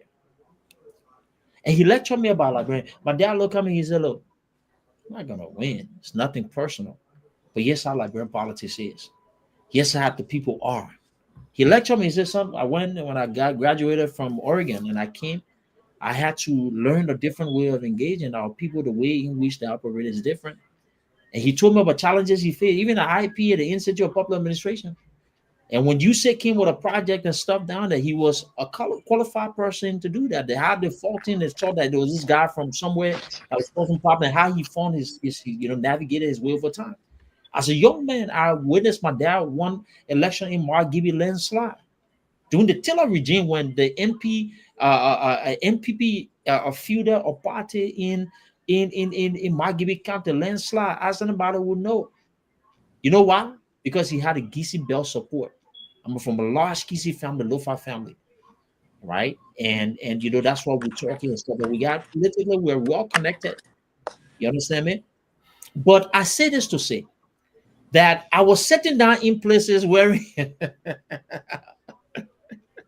I was sitting down in places where people from the party were going to go ahead and talk to certain people, and I'm sitting there. These people are people that were in my network, and I just shook my head and just laughed. Understand your political terrain. You gotta know the pieces within your party that you can take advantage of, and I think that's part of the undervalue that I talk about. But time is far spent. These people then can continue to be what they want to be. I mean, I don't have anything personal, but I will say this though. If you think that I'm not gonna be key face within Liberian politics, you're missing it, because we're gonna be involved. We know how we're gonna get involved, and we know to what extent. Look, when I left, I said, I want to step away and this, that, but we can't. We've come too far, and I think we have something. And you know what really inspired me these few days, Tomalin? What motivates me? What motivates me are those people who have shown ingratitude and who think that, companies need to bring new team. I want to compete against them. Yes, that's how I feel. Let's see exactly. Because when ingratitude is shown to you, I want to do that. Let's see actually who was really the problem. You understand me? So but thankfully we have a new direction. Everybody's warming up. We're here, but we're gonna be in Liberia. I'm gonna go to Liberia pretty soon. We'll go there and take up different processes and stuff. In terms of the ANC chairmanship, that's the business. I didn't know the party was. I have a mouthful to say, but I'm just going to keep shut. I'm not going to say anything yet. I would just be the way it is. But our people. But I would say, look, guys, we got 27 minutes remaining. Let me say this, right, guys. All I can say, Duke, I encourage you. You want to run for that District 17 seat. Like people said, we encourage our friends who are talking about change, want to change the country.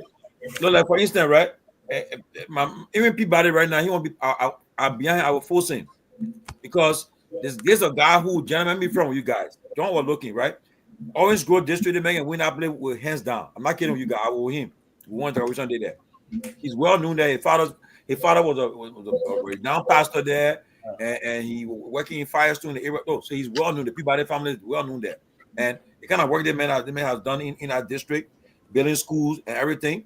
And what that I did was at the graveyard, put that in my wrong. He said, "No, I want to be part of it. I want politics." So if one change Liberia, you get encourage people. I know right now he won't go move Liberia, but the idea, if you will not run, then you find somebody that you think will do a better job to make a change. But honestly, note, I want legislature. We need somebody who will disrupt. Let's be frank. Somebody will disrupt that whole thing and say, look. If they're discussing the budget not going to pass until we appropriate the money to the appropriate places you go. If I'm saying that we want to do this thing, the person should come and disrupt, that would need in that country. So if you running for that district 17 seat, 15, right? 15, right? 17. 14, don't hesitate, go for it. No, that's 17. 15 that I will come around. So Tomalin, here's my thing, right? A couple of things I want to say here. First of all, we don't simply want just a disruptor. We want a disruptor. Thank you, simply who is going to bring to the public, okay, much more than just disrupting everything. And I think I think Duke. It's up a numbers game in our place. So right, and I understand what I'm saying here is Duke brings to the table not only the ability to attract the attention, okay, but he will also be in the position to properly disseminate information to the public. And it would not come across where people would say, like, Yeke Koluba, hey, we like you in your advocacy, but the way you do it. Because Duke will understand the level of professionalism that needs to be exhibited in order for one to get through. That's what I'm going to say. We're talking about disruptor. The person Duke, if Duke sincerely wants to do this, then I think he stands a really good chance, because he's going against a guy. I don't know what really. Nah, if Duke go against DJ Blue, Duke will win. I can tell you. I don't know. Right. I don't know what DJ Blue. Let me, Duke. I will let you guys come in. I'll let you guys come in, right? I'll let you guys come in. Let me just say this. I think you stand a really good chance because you're coming from a well-versed background. I think the people of that district will benefit from your representation as compared to an individual who is simply there just for, the and he represent the voters. He's young and the younger generation over there. And secondly, Anthony, and secondly, in closing, let me say this. I want to point out something that Pewee said, and we want to ignore this. And I like it didn't happen, or it does not exist. The ANC missed out on several opportunities, and one of those opportunities were when Mr. Cummings won the case at the court. You know that nonsense that they had talking about the fingering paper and all that nonsense. Ramana Hotel, Attorney General, what was it? Thank you. Look, Serena Sifa's case. Thank you. They allowed that man to walk or get in his car from that court and go home, and nothing. I personally, instead of marching with him in the streets. Thank you. Had I been the party chair, I said the same thing. Mr. Cummings, Anthony, hold on 1 second now. Mr. Cummings would have been on the top of that car. Mr. Cummings would have been on the top of the car. We would have driven Mr. Cummings around. All ANC member or CPP member would have followed that car from where it happened to red light, from red light to Douala, from Douala then to his house. To build the momentum. Let the people know that the lie on this man, and the message would have been the lie on him. You guys are on the radio. Don't let you know. I just put a report. They're on the radio now live. So like, great. Okay. What time is it like right now? They begin couldn't find motorbike to go home. So he's Damn, we gotta buy the beginning motorbike, my man. Yeah, we're gonna try to raise $3,000 to buy the beginning to the motorbike. Thank you, man, Myean. Like, thank you, Myean, for everything you do. But be careful what somebody's in the studio right now. Yeah. He came there. He came in the studio. No, he's right there. He couldn't. Nobody to go home late. Yeah, the young man right there in the studio. Oh, really? Oh. Yeah. Somebody, please send that young man information to me. Yeah, his name Myean. Yeah. They say Myean the only one there, right? Yeah. Yeah, I think he's the only person. Look, I'll show you Myean number. We gotta send this kid something. Oh, yeah, we gotta. Yeah. I appreciate the sacrifice you made tonight. Yeah. And so because you're working, you're gonna get paid for it. Yeah. Right? Wow. Okay. Wow. That's a leader talking. That's a leader talking. Tommy, I want to expand. I think this is an opportunity to be a little. I don't want to talk on the surface, and I want to be practical. I think the value addition to our lawmaking body is that Senate Banking Committee. I think we've had too many fluff on it. By default, when that happens, if my people decide to elect me, I become one of the most experienced persons on that committee. And I'm not saying that to brag, but it's the fact, right? And, if the Senate Banking Committee in Liberia could do its due diligence to make sure that they were having those kind of conversations needed, we would have had a better financial system. Today, people in District 17 would have profited from the diversity, the good complexities of our financial systems. The lack of innovation, the lack of having people who know what they're talking about when it comes to financial matters in our legislative body is why you find this crippling effect. We don't see the growth. right? And that's a vital component.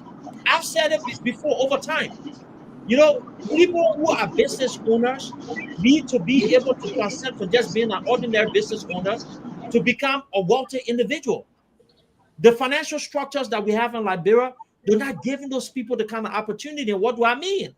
You get money today, you put it in the banks, they're all DDA products in Liberia. And when you talk about a country with high inflation, that's a problem. How can we diversify our financial system? How can we create products that will be able to keep up with the pace of inflation from a variable perspective? How can we begin to have those conversations wherein we can retool our financial system to go digital, to focus on compliance, that people can trust our banking system? That's something that we need to be talking in our lawmaking body. But these discussions are not being held because you have too many people who don't know what they're doing, right?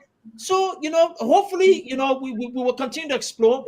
These are some of the ideas that, you know, that we need to start talking about, that we need to remain passionate about. And, you know, some of the reason why some of us have supported Mr. Cummings, because we think there needs to be this urgency in evolution in the country, right? But then, you know, speaking as an independent Lofa, you know, we want to continue to have those necessary arguments. Dude, hold on 1 second. Anytime you say speaking as an independent, you say Lofa, you make people to just scratch your eyes at me, and then Tomalin Lofa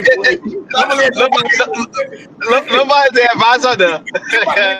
You know, go ahead, bro. But do continue propounding, my man. You're heading the right trend. Yeah, you know. And you know, look, let's create an environment that this young man, you know, look at as young as he is, can continue to develop the skill. Journalism he wants to do, let's expose these people, right? Let's exactly. I agree with you, yeah. Today, you know, we've been talking about the University of Liberia. We're talking about the issue of JFK. Look, listen, let me tell you, I want to take this argument to these people and be practical about it. Today, we're talking about no sufficient jobs in JFK. There's a medical crisis in the country. We're talking about the University of Liberia. This has been a consistent cry for help over the past decade.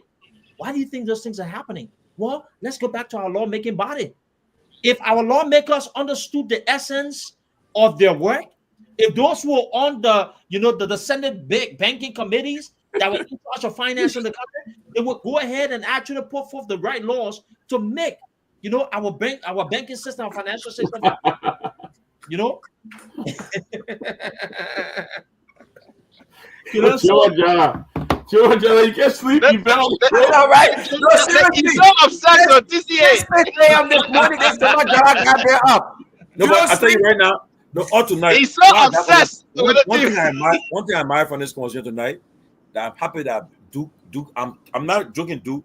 Are you deciding that you have an eye on that seat? Look, that's what we need, though. People, look, if we want to change the country, we got to. I'm going to support you, Duke. But Duke, go for that seat. No, I'm not. You will win that seat hands down, Duke. One good thing is in Maserado, and the Maserado voter go by messages. So you're the right candidate. Anthony, you get to a party. I'm going to support you, Duke. I'm going to support you, Duke. I will. Look, Tomalin, you don't distract the show tonight. So hold on 1 second, guys. I think the people of District 17 are probably listening to me tonight. Yo, already now, so listen to you. And I want to say this. Look, listen, I have no personal problems with, you know, DJ Blue, but I think some people need to be beyond the mixers. That's where they're effective, and that should have been his work. Right? You know, the District 17. You know, District 17 is a decent district. You got a lot of educated young people, a lot of educated older people. You know, there's the depth of education in that district.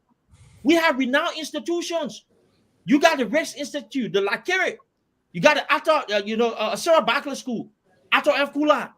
You know, you got all of those institutions that form, you know, that district, the makeup of that district.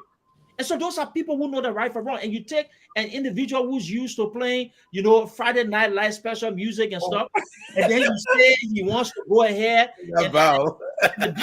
That's an error. But look, what I envision for the district is that's why he's deceiving his friend all over the play. You're right, dude. Exactly. You're right. You're right. What I think, listen, I am so familiar with the district, and let me tell my people, some of the heydays of that district, The highlight was Hotel Africa. Why do you think people talk about the OAU Conference Center? Because the people saw activities through those areas. The little events and stuff, it was helping the local economy. The hotel there was helping the local economy. But why do you think that's right? Now, one thing you need to understand that, look, as time goes by, things happen. So the hotel is nowhere to be found. How can we recreate that experience? How can we recreate the local economy in the district? You think you're recreated by bringing somebody as a lawmaker who can only play a Celine Dion music or some African music at one corner? That's not what we're talking about.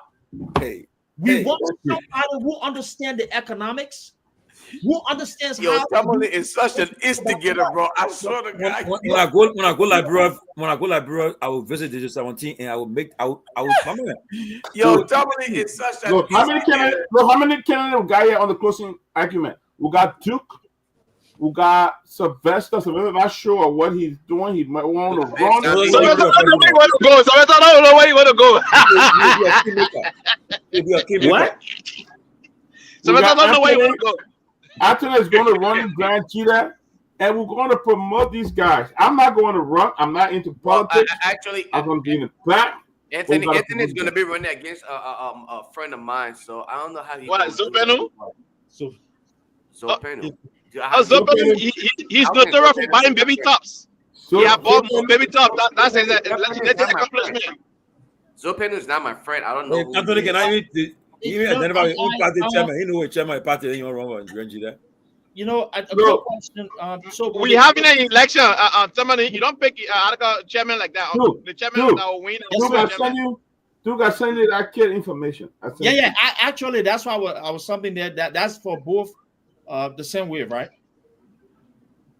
Yeah. That's his WhatsApp. No, you gotta call him to verify though. Okay, a different number. Yeah. Okay. That's his WhatsApp. The people in Liberia, so long same way go to that number. Trust me. I'll send you the full information. Yeah. Okay, please. I'll send it to you. Please do that. You know. Yeah, now this kid for the initiative work very hard. No, he works, and you see, I like him. No, forget about everything else, right? We want to make sure that this kind of young man, he's working. There's dignity in labor. Thank you. Time. That's all we want. And the same thing can happen for people in District 17. There are a lot of young people in that district. You know, when I was growing up in the district, and I see somebody say, "Oh, there were no person." Let me tell you, if you go District 17, I want you to please go there and ask. We were young people fighting to make sure that other young people had an opportunities to be able to function in the district. I just didn't come around in the district doing Ebola. When everybody built out on the district, I was there. There are people there. You know, I funded activities to help fight or combat Ebola. Through my effort, the Episcopal Diocese was able to raise $25,000 plus to help on the initiative to make sure that we're getting the necessary response to the district. Right, everything like girl, like Falcon. Yeah. You know, I gotta support you, dude. I'm honest. You know, I want to support you. So yes, okay. So you know, we have to, you know, we have to be serious, and you know, there are too many good people in the district. There's too many history in that district. You know, let's make the district fun again. Because as you see the place. I mean, the place is just a lost cause, and it doesn't need to be that way. No, it's not. It doesn't need to be that way. So, like you said, dude, we need people with the vision. We need people with the economic vision. You need people who can really go there and change it. We don't need somebody for a fun faction show. The House of Representatives is not a faction show place that have been demonstrated by a lot of those people, especially most of the guys on the majority block. They're using it as a fashion show. They're using it as a financial game. It should be to help the people, you know, and that's what we're saying. So I think, dude, you make a very strong point, and I hope you don't back up from your vision, your goal. You know, we will support you. We'll work with you, you know, and stuff like that. We'll work with you in any way that we can do to really share our light with these people to see what you want to do and how we can come in as an organization to even meet some of the needs of some of those areas and help them. I think you can do it. You definitely. Peace Island is forming District 17, right? I come in, brother. Duke. Peace Island is part of District 17, right? No. Let me say something, right? Duke, you are being accused by some of your ANC folks that are saying you are now a team player. They're saying that you are moving. I think Dylan are trying to convince you to join them, whatever the case, after election. But I want you to know that you will receive a lot of resistance from people, maybe. But I don't know which part. How you going to run out independent? We're not getting no resistance. We'll support Duke. Anthony, nothing about ANC and the people. Anthony, come on, man. You know you're chairman of the party. Anthony, So don't just jump in there. You're going to run as independent from ANC ticket. Listen, let me say this to you, right? I stand as an independent. I remain open to every different opportunities. Yes, the value addition that I bring, and this for any political party. When you are making that decision to field a candidate in a district like District 17, you have to understand that district comprises of voters who are learned people, young people who are educated. And then you have to assess the district. What is the district lacking? And then we have to focus on messaging. So in terms of messaging, here is what I say. Who can have those conversations with the people in the district? Who better understands the district than somebody who grew up in the district? I was a young man in that district. I know what it is to be able to get tested and go to school. I also know during gas shortage what it took me to walk from CW all the way. And by the way, I'm going to talk cool here. I want you to listen. I want to show you all the bypass. So my people in District 17, listen to me. Because this is not somebody who's just talking to somebody who knows. I know what it is to walk in the night with all kind of accounts. Then you got to use that back road that Beyonce or Barkley there, that low field. You go to that, then you take a shortcut that right beside JK Institute. And then you go to the middle of the God, I guess how to go around Riverview area. I know that. Chuma Jala, you hear? I am also, let me just say this real quick, right? In addition to that, there was a time where we felt that young people needed activities. And so the LEC Power Hut right by Banja Road there, I was one of the people who was able to come up with the ideas to have a basketball court that we used to bring people from 9th Street Sinkhole, from the Nuku Town, to make sure that we have some level of activities in the district. Just to say that. So we understand that part. We know. The issue is not about popularity. The conversation is no longer about which political party you're going to join and this, that. It is about what can you do to be able to change the local economy of the district. And I will say this, that district has thrived based upon tourism. The hotel used to be a source of income for a lot of people. We used to have the United Nations offices that used to attract a lot of local activities, including the people who used to sell the water market and stuff. Those days are gone. We need to have an honest conversation about how we can recreate a new process that will put people back to work in the district, to make sure we're strengthening the institutions, that the district fund, there needs to be a serious process in place. I don't even see it as something to go ahead and spend. How can we maximize the little that we have to spend? That's the conversation we're having here. And that's going to be the focus. Look, if you, in all seriousness, if you love music, if you love dancing to the beats of African music, if you're somebody who think that life is all about play, then continue to ride the wave with DJ Blue. But we know DJ Blue is not going to offer change in the district, right? That man, the most he's going to do is play you one or two, songs on the radio station that you're going to dance to, and you're gone. And then say he building roads. He say that's what you want to be dancing. You want to be able to present a vision-based plan. How can Cyril Barkley grow as an institution based upon the efforts of the person that's actually represent you? How can Ato F. Kula grow based upon the efforts of the person that's representing you? How is Lakeri and Ricks, how can those institutions become formidable institutions again? How can we prioritize our roles in the district? What can we do to be able to attract the necessary investments that are going to bring the conference center back again? If even we cannot build a hotel, how can we use the beaches there to be able to attract activities in the district? They tell Lynn. You see what Duke is saying? They were saying a factor. Duke is speaking like a real visionary. That's what we're looking for. Real young people, vibrant young people who can actually bring the kind of change. Not people, I mean, what Duke is saying here tonight, I'm sitting here and just scratching my head and I'm like, damn, this you already got Pewee, you got people, you got me. Forget it. I mean, Duke, I support you.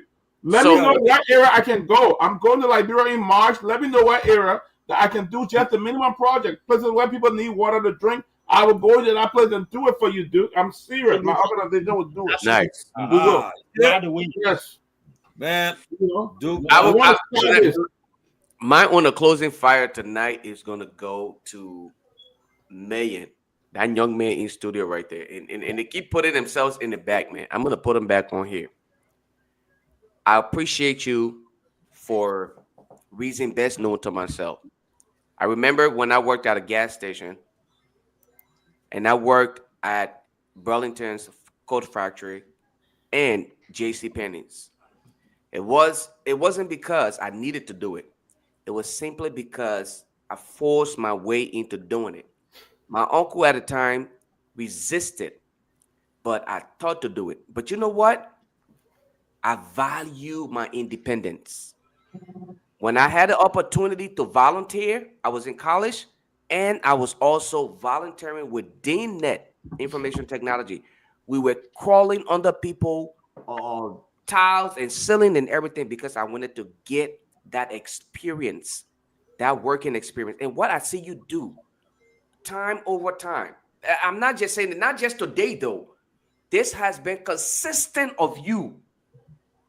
You will come on here, you will come and do your stuff, and then you say, "Oh, are we ready?" Even in the back, when the links are created, you asking question, "Are we ready to come on?"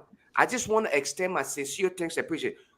We must learn to appreciate people for their work. Yeah. What you're doing tonight, you may think it's just, I'm just a young man in high school. I want to survive or I want to make my way through. But there are blessings that comes with that. Where I'm at today, I sacrifice and God first, the prayer of my mother, who gets on her knees every time and everything else. But you will be blessed for your sacrifice to making sure that the voices of everybody on here gets across. We don't say you guys anything. We come out here, we say all we want to say. You sacrifice your time, you get on bike.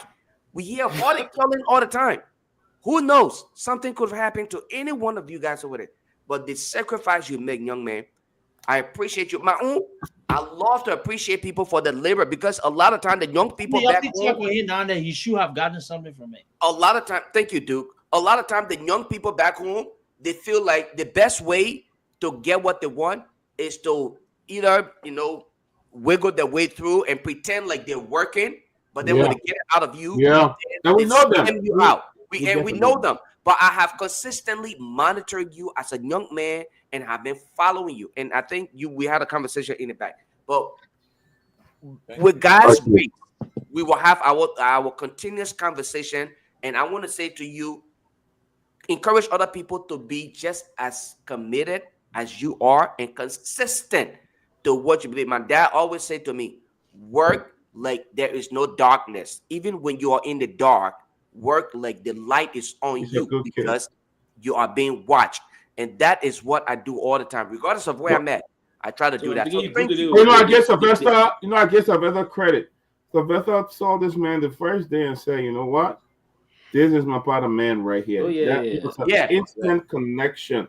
I mean, he just had that connection with him. He is. Y'all be careful. I don't mean that. Go after the picking now. We know We just say. They were talking that post start going after the picking. We should actually encourage them to work just like he's working. He didn't ask us to do this. It was just because of the fact that we noticed his commitment. I agree. You know what? What's my position for the 5,000 car for lawmakers? Oh, yes, I asked the question already. People from the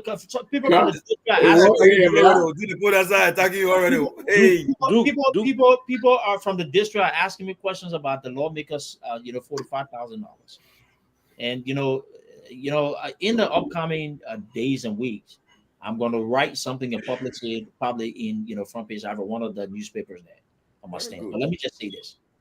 We're why you engage your team. You're not going to follow guys. No, not at all. But let me say, hold on 1 second. Oh, no, you're not criticizing that. It will fight you hard. Hold on 1 second. I want to be courageous, and I will say this. Don't say you're not down for the 5,000 account. I want to say this. Hold on 1 second. Let me say this here, right? I think there are different ways we can go about it. First and foremost, we need to understand why is it that we need to spend $45,000. I'm aware of the conditions of the road, but there may be other ways that we can go ahead about doing things. I think my focus on, my value addition. How can we as lawmakers, and I'm going to say that, begin this process to use what we've been blessed with to represent our people to improve their lives? And that comes with legislation. My strength is not only focusing on social issues, but from the financial side, I think the financial side can drive a lot of dividends in terms of growth in Liberia, on our hospitals and education. That's why I think these conversations need to be held. Now, how we spend money is something that needs to be looked at. And perhaps, maybe that conversation can continue with somebody like me, and I'll be able to issue a full statement to that effect. But Tomalin, I would say this, we're riding the wave. We'll continue to explore and make decisions here. But the young man there, thank you for your commitment. These are the kind of young people that we want to see, right? In Liberia, just understanding the dignity of working. Like Lofa said, we need to be supportive. Dude, before you go there, you didn't answer the $45,000 question. You the man said you were something about it. Listen to me. I was looking for my answer. Will you take it or no? The man give me political answer right now. No. Will you take it or no? No, fine. I'm not going to drive any car that costs $45,000 because I think it's not in the interest of the Liberian people. Thank you. Okay. Honestly speaking, I don't think that, with the present conditions in the country that we should, and I'll be saying, if any money is allocated to me. What will you do when they give you $45,000? I'm sorry? What will you do with it for the $5,000 they gave you for car? What would I do? I would direct the government institution responsible and say that, listen, I do not need to drive a $45,000 car. My approach would be, let's see if we can find, because honestly speaking, there needs to be government, vehicles to function. I understand that, but we need to find better alternatives, cheaper options, right? And if so when you buy a car that worth $10,000 and then it's break down in 2 months when you go to buy so, but yes, the team Pewee, I'm not saying to go buy a car for $10,000. Realistically speaking, there's no value to that. But can we find a better model that's actually lesser than $45,000? Be honest here. Can we find cars that are less than $45,000 that can still actually serve the purpose? What would be a threshold? Be a tribute. What we can go. No, listen. What we can do, right? I'm not going to just show out. Absolutely, you can find a car that is $20,000. Well, yeah, I can do that work.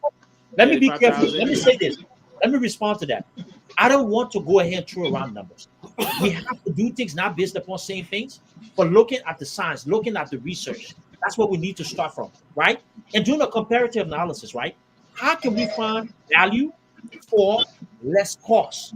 That's the thing about it, right? And that's my focus here. I don't want to say, go buy a car at $15,000, $20,000 and stuff. No, let's see what or how we can go about doing it.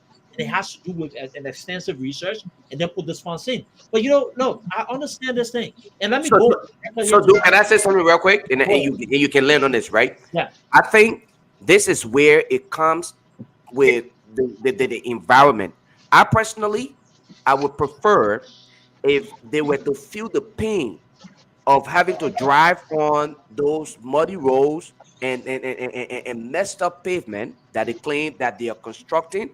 If you experience that, I think the money that is being used to make sure that you are purchasing vehicles that can be maintained, you will invest that in the infrastructure, the roads, so that way you won't have to worry about every time you're having to repair your vehicle. So I think to cut back cost, I think they should purchase vehicles that are affordable, but invest in the road, so that way they don't have to do it. Just like if I have to drive to Charlotte or the pavement out there is good. New York and other places where the roads becomes really terrible, they invest in that. they rehabilitate the environment. That is government's money. The money that is going towards their vehicle to make sure that it is maintained or sustained can go into all of those other projects, and they can cut their income and put that into the construction, and then make sure that you can still purchase vehicle that can that would be my Dude, we answer. Dude, somebody also said that. Somebody said tell Duke that a legislator vehicles purchase should go through the procurement process. Money shouldn't be given to them for vehicle purchase. So that one of the somebody saying too. Yeah. And yes, what I'm going to record to say, and this would be to the government entity responsible, interest of the, a part of the district development fund, county development fund monies allocated to the district. Yes, what I want the government to do. I want you to take that money, right, and pour it into the OAU conference center. Don't give it to me. All I ask, transform the OAU conference center, and I guarantee you, we will get so much activities that's going to generate some revenue. We're going to use that as an opportunity to be able to maximize the profits from the activities and events that will be held at that center to spread into other ways and other things. We will explore the ideas to look at some of those natural areas, the beaches, and turn it into funding opportunities for the district. We will engage our people who believe in farming to see how best we can use it as some sort of source. Listen, let's be honest here. There has to be a radical, effective, poor economic strategy to address some of those issues. You go in the Douala market, people driving the Douala market to go buy goods and services. Can we establish processes or put things in place where we can provide affordable commodities to our people to stay within district that we can become profitable for? Can we also start selling a new message to people who used to live in the district, in the diaspora, to see how best they can become invested in the district again? Can we push the government to explore the ideas of encouraging the first ever District 17 bonds? That's going to be focused on seeing how best we can generate revenue to spur our own growth. These are the kind of things that people are excited about. These are the kind of vision that we want to bring forth. And somebody say, oh, that is impossible. It's not impossible. It takes vision, it takes commitment, and it takes people who understand how to get to it. So guys, let's do our closing comments now. We've been on for 3 hours, 37 minutes. We have a great show tonight. And on a serious note, this thing is getting interesting as we have almost 500 persons watching us live tonight across the country. And right now, look, we will continue to move forward. Lofa, you need this show to fire. And I think that's what we've been receiving. A lot of breaking news tonight. We double down on his detailing, that group that is moving, that causing trouble. Because people been inboxing me. What people talking about? Lena had no president. Some top people then asking what people talking about. And today you have people watching. But we're not forcing the back now. They're talking more right now. But I can tell you this though. Don't think of a joke. So look, don't overlook it. The thing is this though. This the game. Going home now, man. I gotta get attention. You need a network of support. So right now, let us Anthony in 1 minute get your closing so we can start. We're gonna go to bed. But y'all get do the chance to to air out some of the things. Hey, you know what? Give me a chance. Anytime I say y'all say, oh no, I got you, man. Well, Duke, well said tonight, Duke. I want to commend you for the coverage. Hey, my man, hold on now. I want to commend you tonight for the coverage. Taking on that seat will be a very good thing. So, like other people have said, the good thing for you, you're outspoken, and Moserado County tend to listen to the message instead of just a person, and so that's a perfect opportunity for you. Seize the moment, and and give it a shot. I want to say thank you to everyone. Look, politics is a very delicate field, but we the young people need to seize the opportunity to do what we can do best for our country. We cannot sit back and complain. For me, I believe in action. I believe in result. And so those are the things that we all need to do. Legislation need to be introduced and change the narrative. Just talk will not do it. And that's why I've written 2 legislation already. One is farmer subsidy that you guys discussed around today. Oh yes, I don't have to be there. It can be, amended, worked upon or whatnot. But I already have something called a farmer subsidy. Earlier today on the show, you're talking about, agriculture.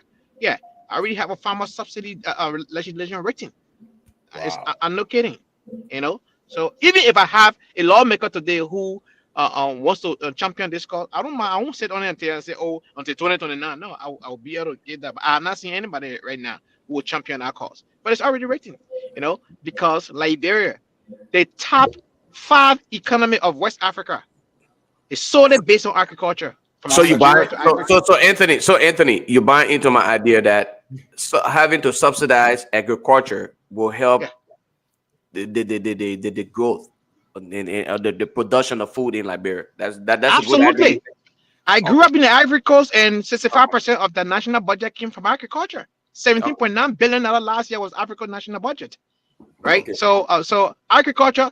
You can't talk about economy in West Africa and leave out agriculture. The Nigeria, the Ghana, the Ivory Coast, the Mali, the Senegal. These are countries. Even Burkina Faso. Ibrahim Traoré just launched a tomato factory in a recent time in Burkina Faso, right? Okay. So agriculture. Let me get my so agriculture should be our bedrock of our economy. Look how you can't overlook that. Look how you be last week. Yeah. So let me get my own closing. Yeah. Look, guys, I want to say. Look, get my closing. After me, then you, then Pewee. Yeah, well, at the end. Before I get home. But we say this, right? I've been an interesting night. I enjoy it. People, we're getting a lot of messages from people. I can tell you one person, some senators Wednesday program live. They was watching and sending some stuff here. They concerned. What you guys say, Pewee? I know you get some calls. People have been listening to you. They think you're doing like Liberia now. You talking about the telling. People getting concerned about it. People asking questions. And we have a lot of breaking news tonight. And to be frank with you, Duke, on a serious note, I wholeheartedly support you. And what people said, people even re-echo when he said, this is what we should be doing, supporting. We want the change to happen. All I would say, I know you're going to the grind regularly. I saw you continue to go there. I don't care. We want to change Liberia. I was in Banjo in June. I was in that area, that district. I was there. A lot can be done. A lot can, you got people like Professor Kennedy and giving you some ideas. These are people you can make your think tank, your advisors, get people around, get on that ground, and let us see it. And maybe for me, I don't think that I don't think you don't have a chance. You have a chance because politics is local and everything has changed over the last couple of cycles. You have a platform. You can be able to express yourself. So go for it. And Lofa, I want to say thank you, man, for the idea that we can come up. The people are appreciating the late night show. People are appreciating a lot. So people want to appear. We want to say thank you, people. Thanks a lot for all being. Good weekends tomorrow, Saturday. So we're gonna sleep late and so forth. But it's good when people enjoy it. People really enjoy it. To see almost 500 person watching the show tonight, I was surprised because these are people who just tune in. And that was good. And that'll continue. It's causing a lot of momentum. People are really looking at it and so forth. People asked to come on tonight, and I said, "Will it be on weekends?" That's a good idea. Weekend, I can't guarantee though. Yeah, but no. Let's talk about that off air because I enjoy it. Let us not commit to people on air. I enjoy it. I enjoy it so much. We'll talk about that. Thank you, man. Thank you so much, guys. Let us keep it up. And Liberia is all we have. We'll do a lot for that country. We got to talk about that country. We can't give up on them because when you go to Liberia, you want to be comfortable there. So we'll talk about the legislative situation, the agricultural business, the rice issue. We got to get serious with the country and speak your mind. You got nothing to lose. Thank you, guys. I think Duke Dan. I think Duke Dan. Duke Pewee, and then we'll just close to the night. So let me say let me say this. No, to people in the District 17 listening, I want to, honor tonight, Delano Smallwood. So they begin get to Roy campaign. We now go get out with it back. So do not play you because what do heard that it's on the radio. I was just working at the show. Guys, this is a serious part. Delano Smallwood has been a staple of the district, or had been the staple of the district, and unfortunately, he lost his life A couple of months ago, Delano Smallwood. Wow. Uncle D, as we call him, he was one of those individuals, and he reminded me so much, about a coach that I had at BW Harris. But Delano was always looking for ways to make sure that he could keep young people in sports in the district, create activities and stuff, so these people can become productive members of that district. The reason why I have thoughts about taking a route is that I think it is time that somebody not only tell the story of people like that, but to be able to create a legacy. And that's what I see in District 17. There are too many people, like Delano, who have actually worked. And you see Uncle Paul, you see, Sawi, all of these people, them from, the Junction area there. Those men have been all about making sure they're empowering people in that particular district. And so, Uncle D, you have done well to make your impact. Hopefully, what you've done, we can extend it and make sure that we create some way that people in the district remember the efforts and some of the work that you all have done. But you know what? Overall, I think great conversation tonight. I think that we need to get serious about Liberia. I think District 17 needs more than just after hours music. The days of listening to record players and DJs who are not doing anything are over. We need a serious way, serious processes of vision that can drive some level of development. We need to find a way to make sure those people that are selling, how they can be able to get access to government funding, the Ministry of Commerce to be able to expand their businesses. We need to make sure our schools like Sarah Barker, the After Kula, the Lakiri Mission, all of those schools can be able to get the right type of help, either from the government or wherever we need to. We need to find a way to attract people in the district to make sure that we're having the type of activities needed to build the local economy. So District 17, if you're serious about seeing how best we can create a new approach, a way forward to make sure we're empowering our people, that we're fighting this resistance that continue to take the district back, try to reach out to me and see how best we can have this conversation. On that note, I want to say thanks to all of you, man. I think the show, the closing argument, continues to be that particular beacon of hope for a lot of people who want to be heard. And, we'll continue to stand here in the gap as we talk to our people. My brother Lofa, man, I love the glasses, man. Thanks for always being there. Sylvester Pewee, hopefully. One important thing to Seditians, to Unity Party folks. You're not used tonight to do your reconciliation. That tonight. We gotta go. We're not happy here tonight. Come back next time. Hold on. Nobody hits anybody here, right? But I'm sure all of you want what's best for Liberia. And regardless of the nastiness in our politics and some of the things that have been said, you all will agree to me that it is a breath of fresh air, where we can have people who are courageous enough to be able to stand in the gap and fight for us change in our country. I'm welcoming all of you to have an open conversation about the way forward for Liberia. How can we be better? How can we work together in making sure we can change the narrative? How can we tune certain things, right? It is okay, because as a leader, you have to be willing to listen. So I'm throwing this something to that. I'm saying to all of you, maybe the way in which we've done politics before have not been so colorful or have not been appealing to some of you. And we understand that. But we're open to take feedback. We're open to work together. And we're calling all of you to join this new movement to make sure that we're working collectively to be able to shift the mindset of our people. So I'm extending my hands, and I'm not big to say that if I wronged you before and we said some things, let's move on a new page. This page doesn't have to be about me. It has to be about our collective efforts. How can we craft an agenda that works for all of us? So your good night. Thank you. Thanks to all of you. We're moving forward. Breaking news. It will be on I told you that you have to tune it. You see what power can do to people?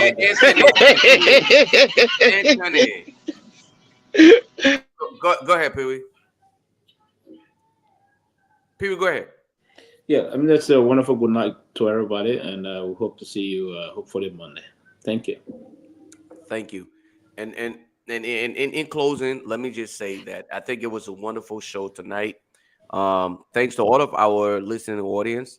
Those of you who are following from far and near, we appreciate you. And these are some of the sacrifices that are made for the better good of our country. All the guys you see on here tonight, they could have been anywhere else, but they chose to be right here with you tonight. and the young man in studio again, he is here with us to give the message to our people. So we're just grateful to make sure that we are part of the process. Like I said before, I want to remind you, I would not give up. Change is coming. I am sensing change. If I stay long enough to be a part of the process, to experience that change, I will stand in Broad Street and say, thank you, Lord. I participated. I know change is coming. Thank you, guys. Have a good night. Thank you. Good night. Thank you. Yep. Good night, everyone.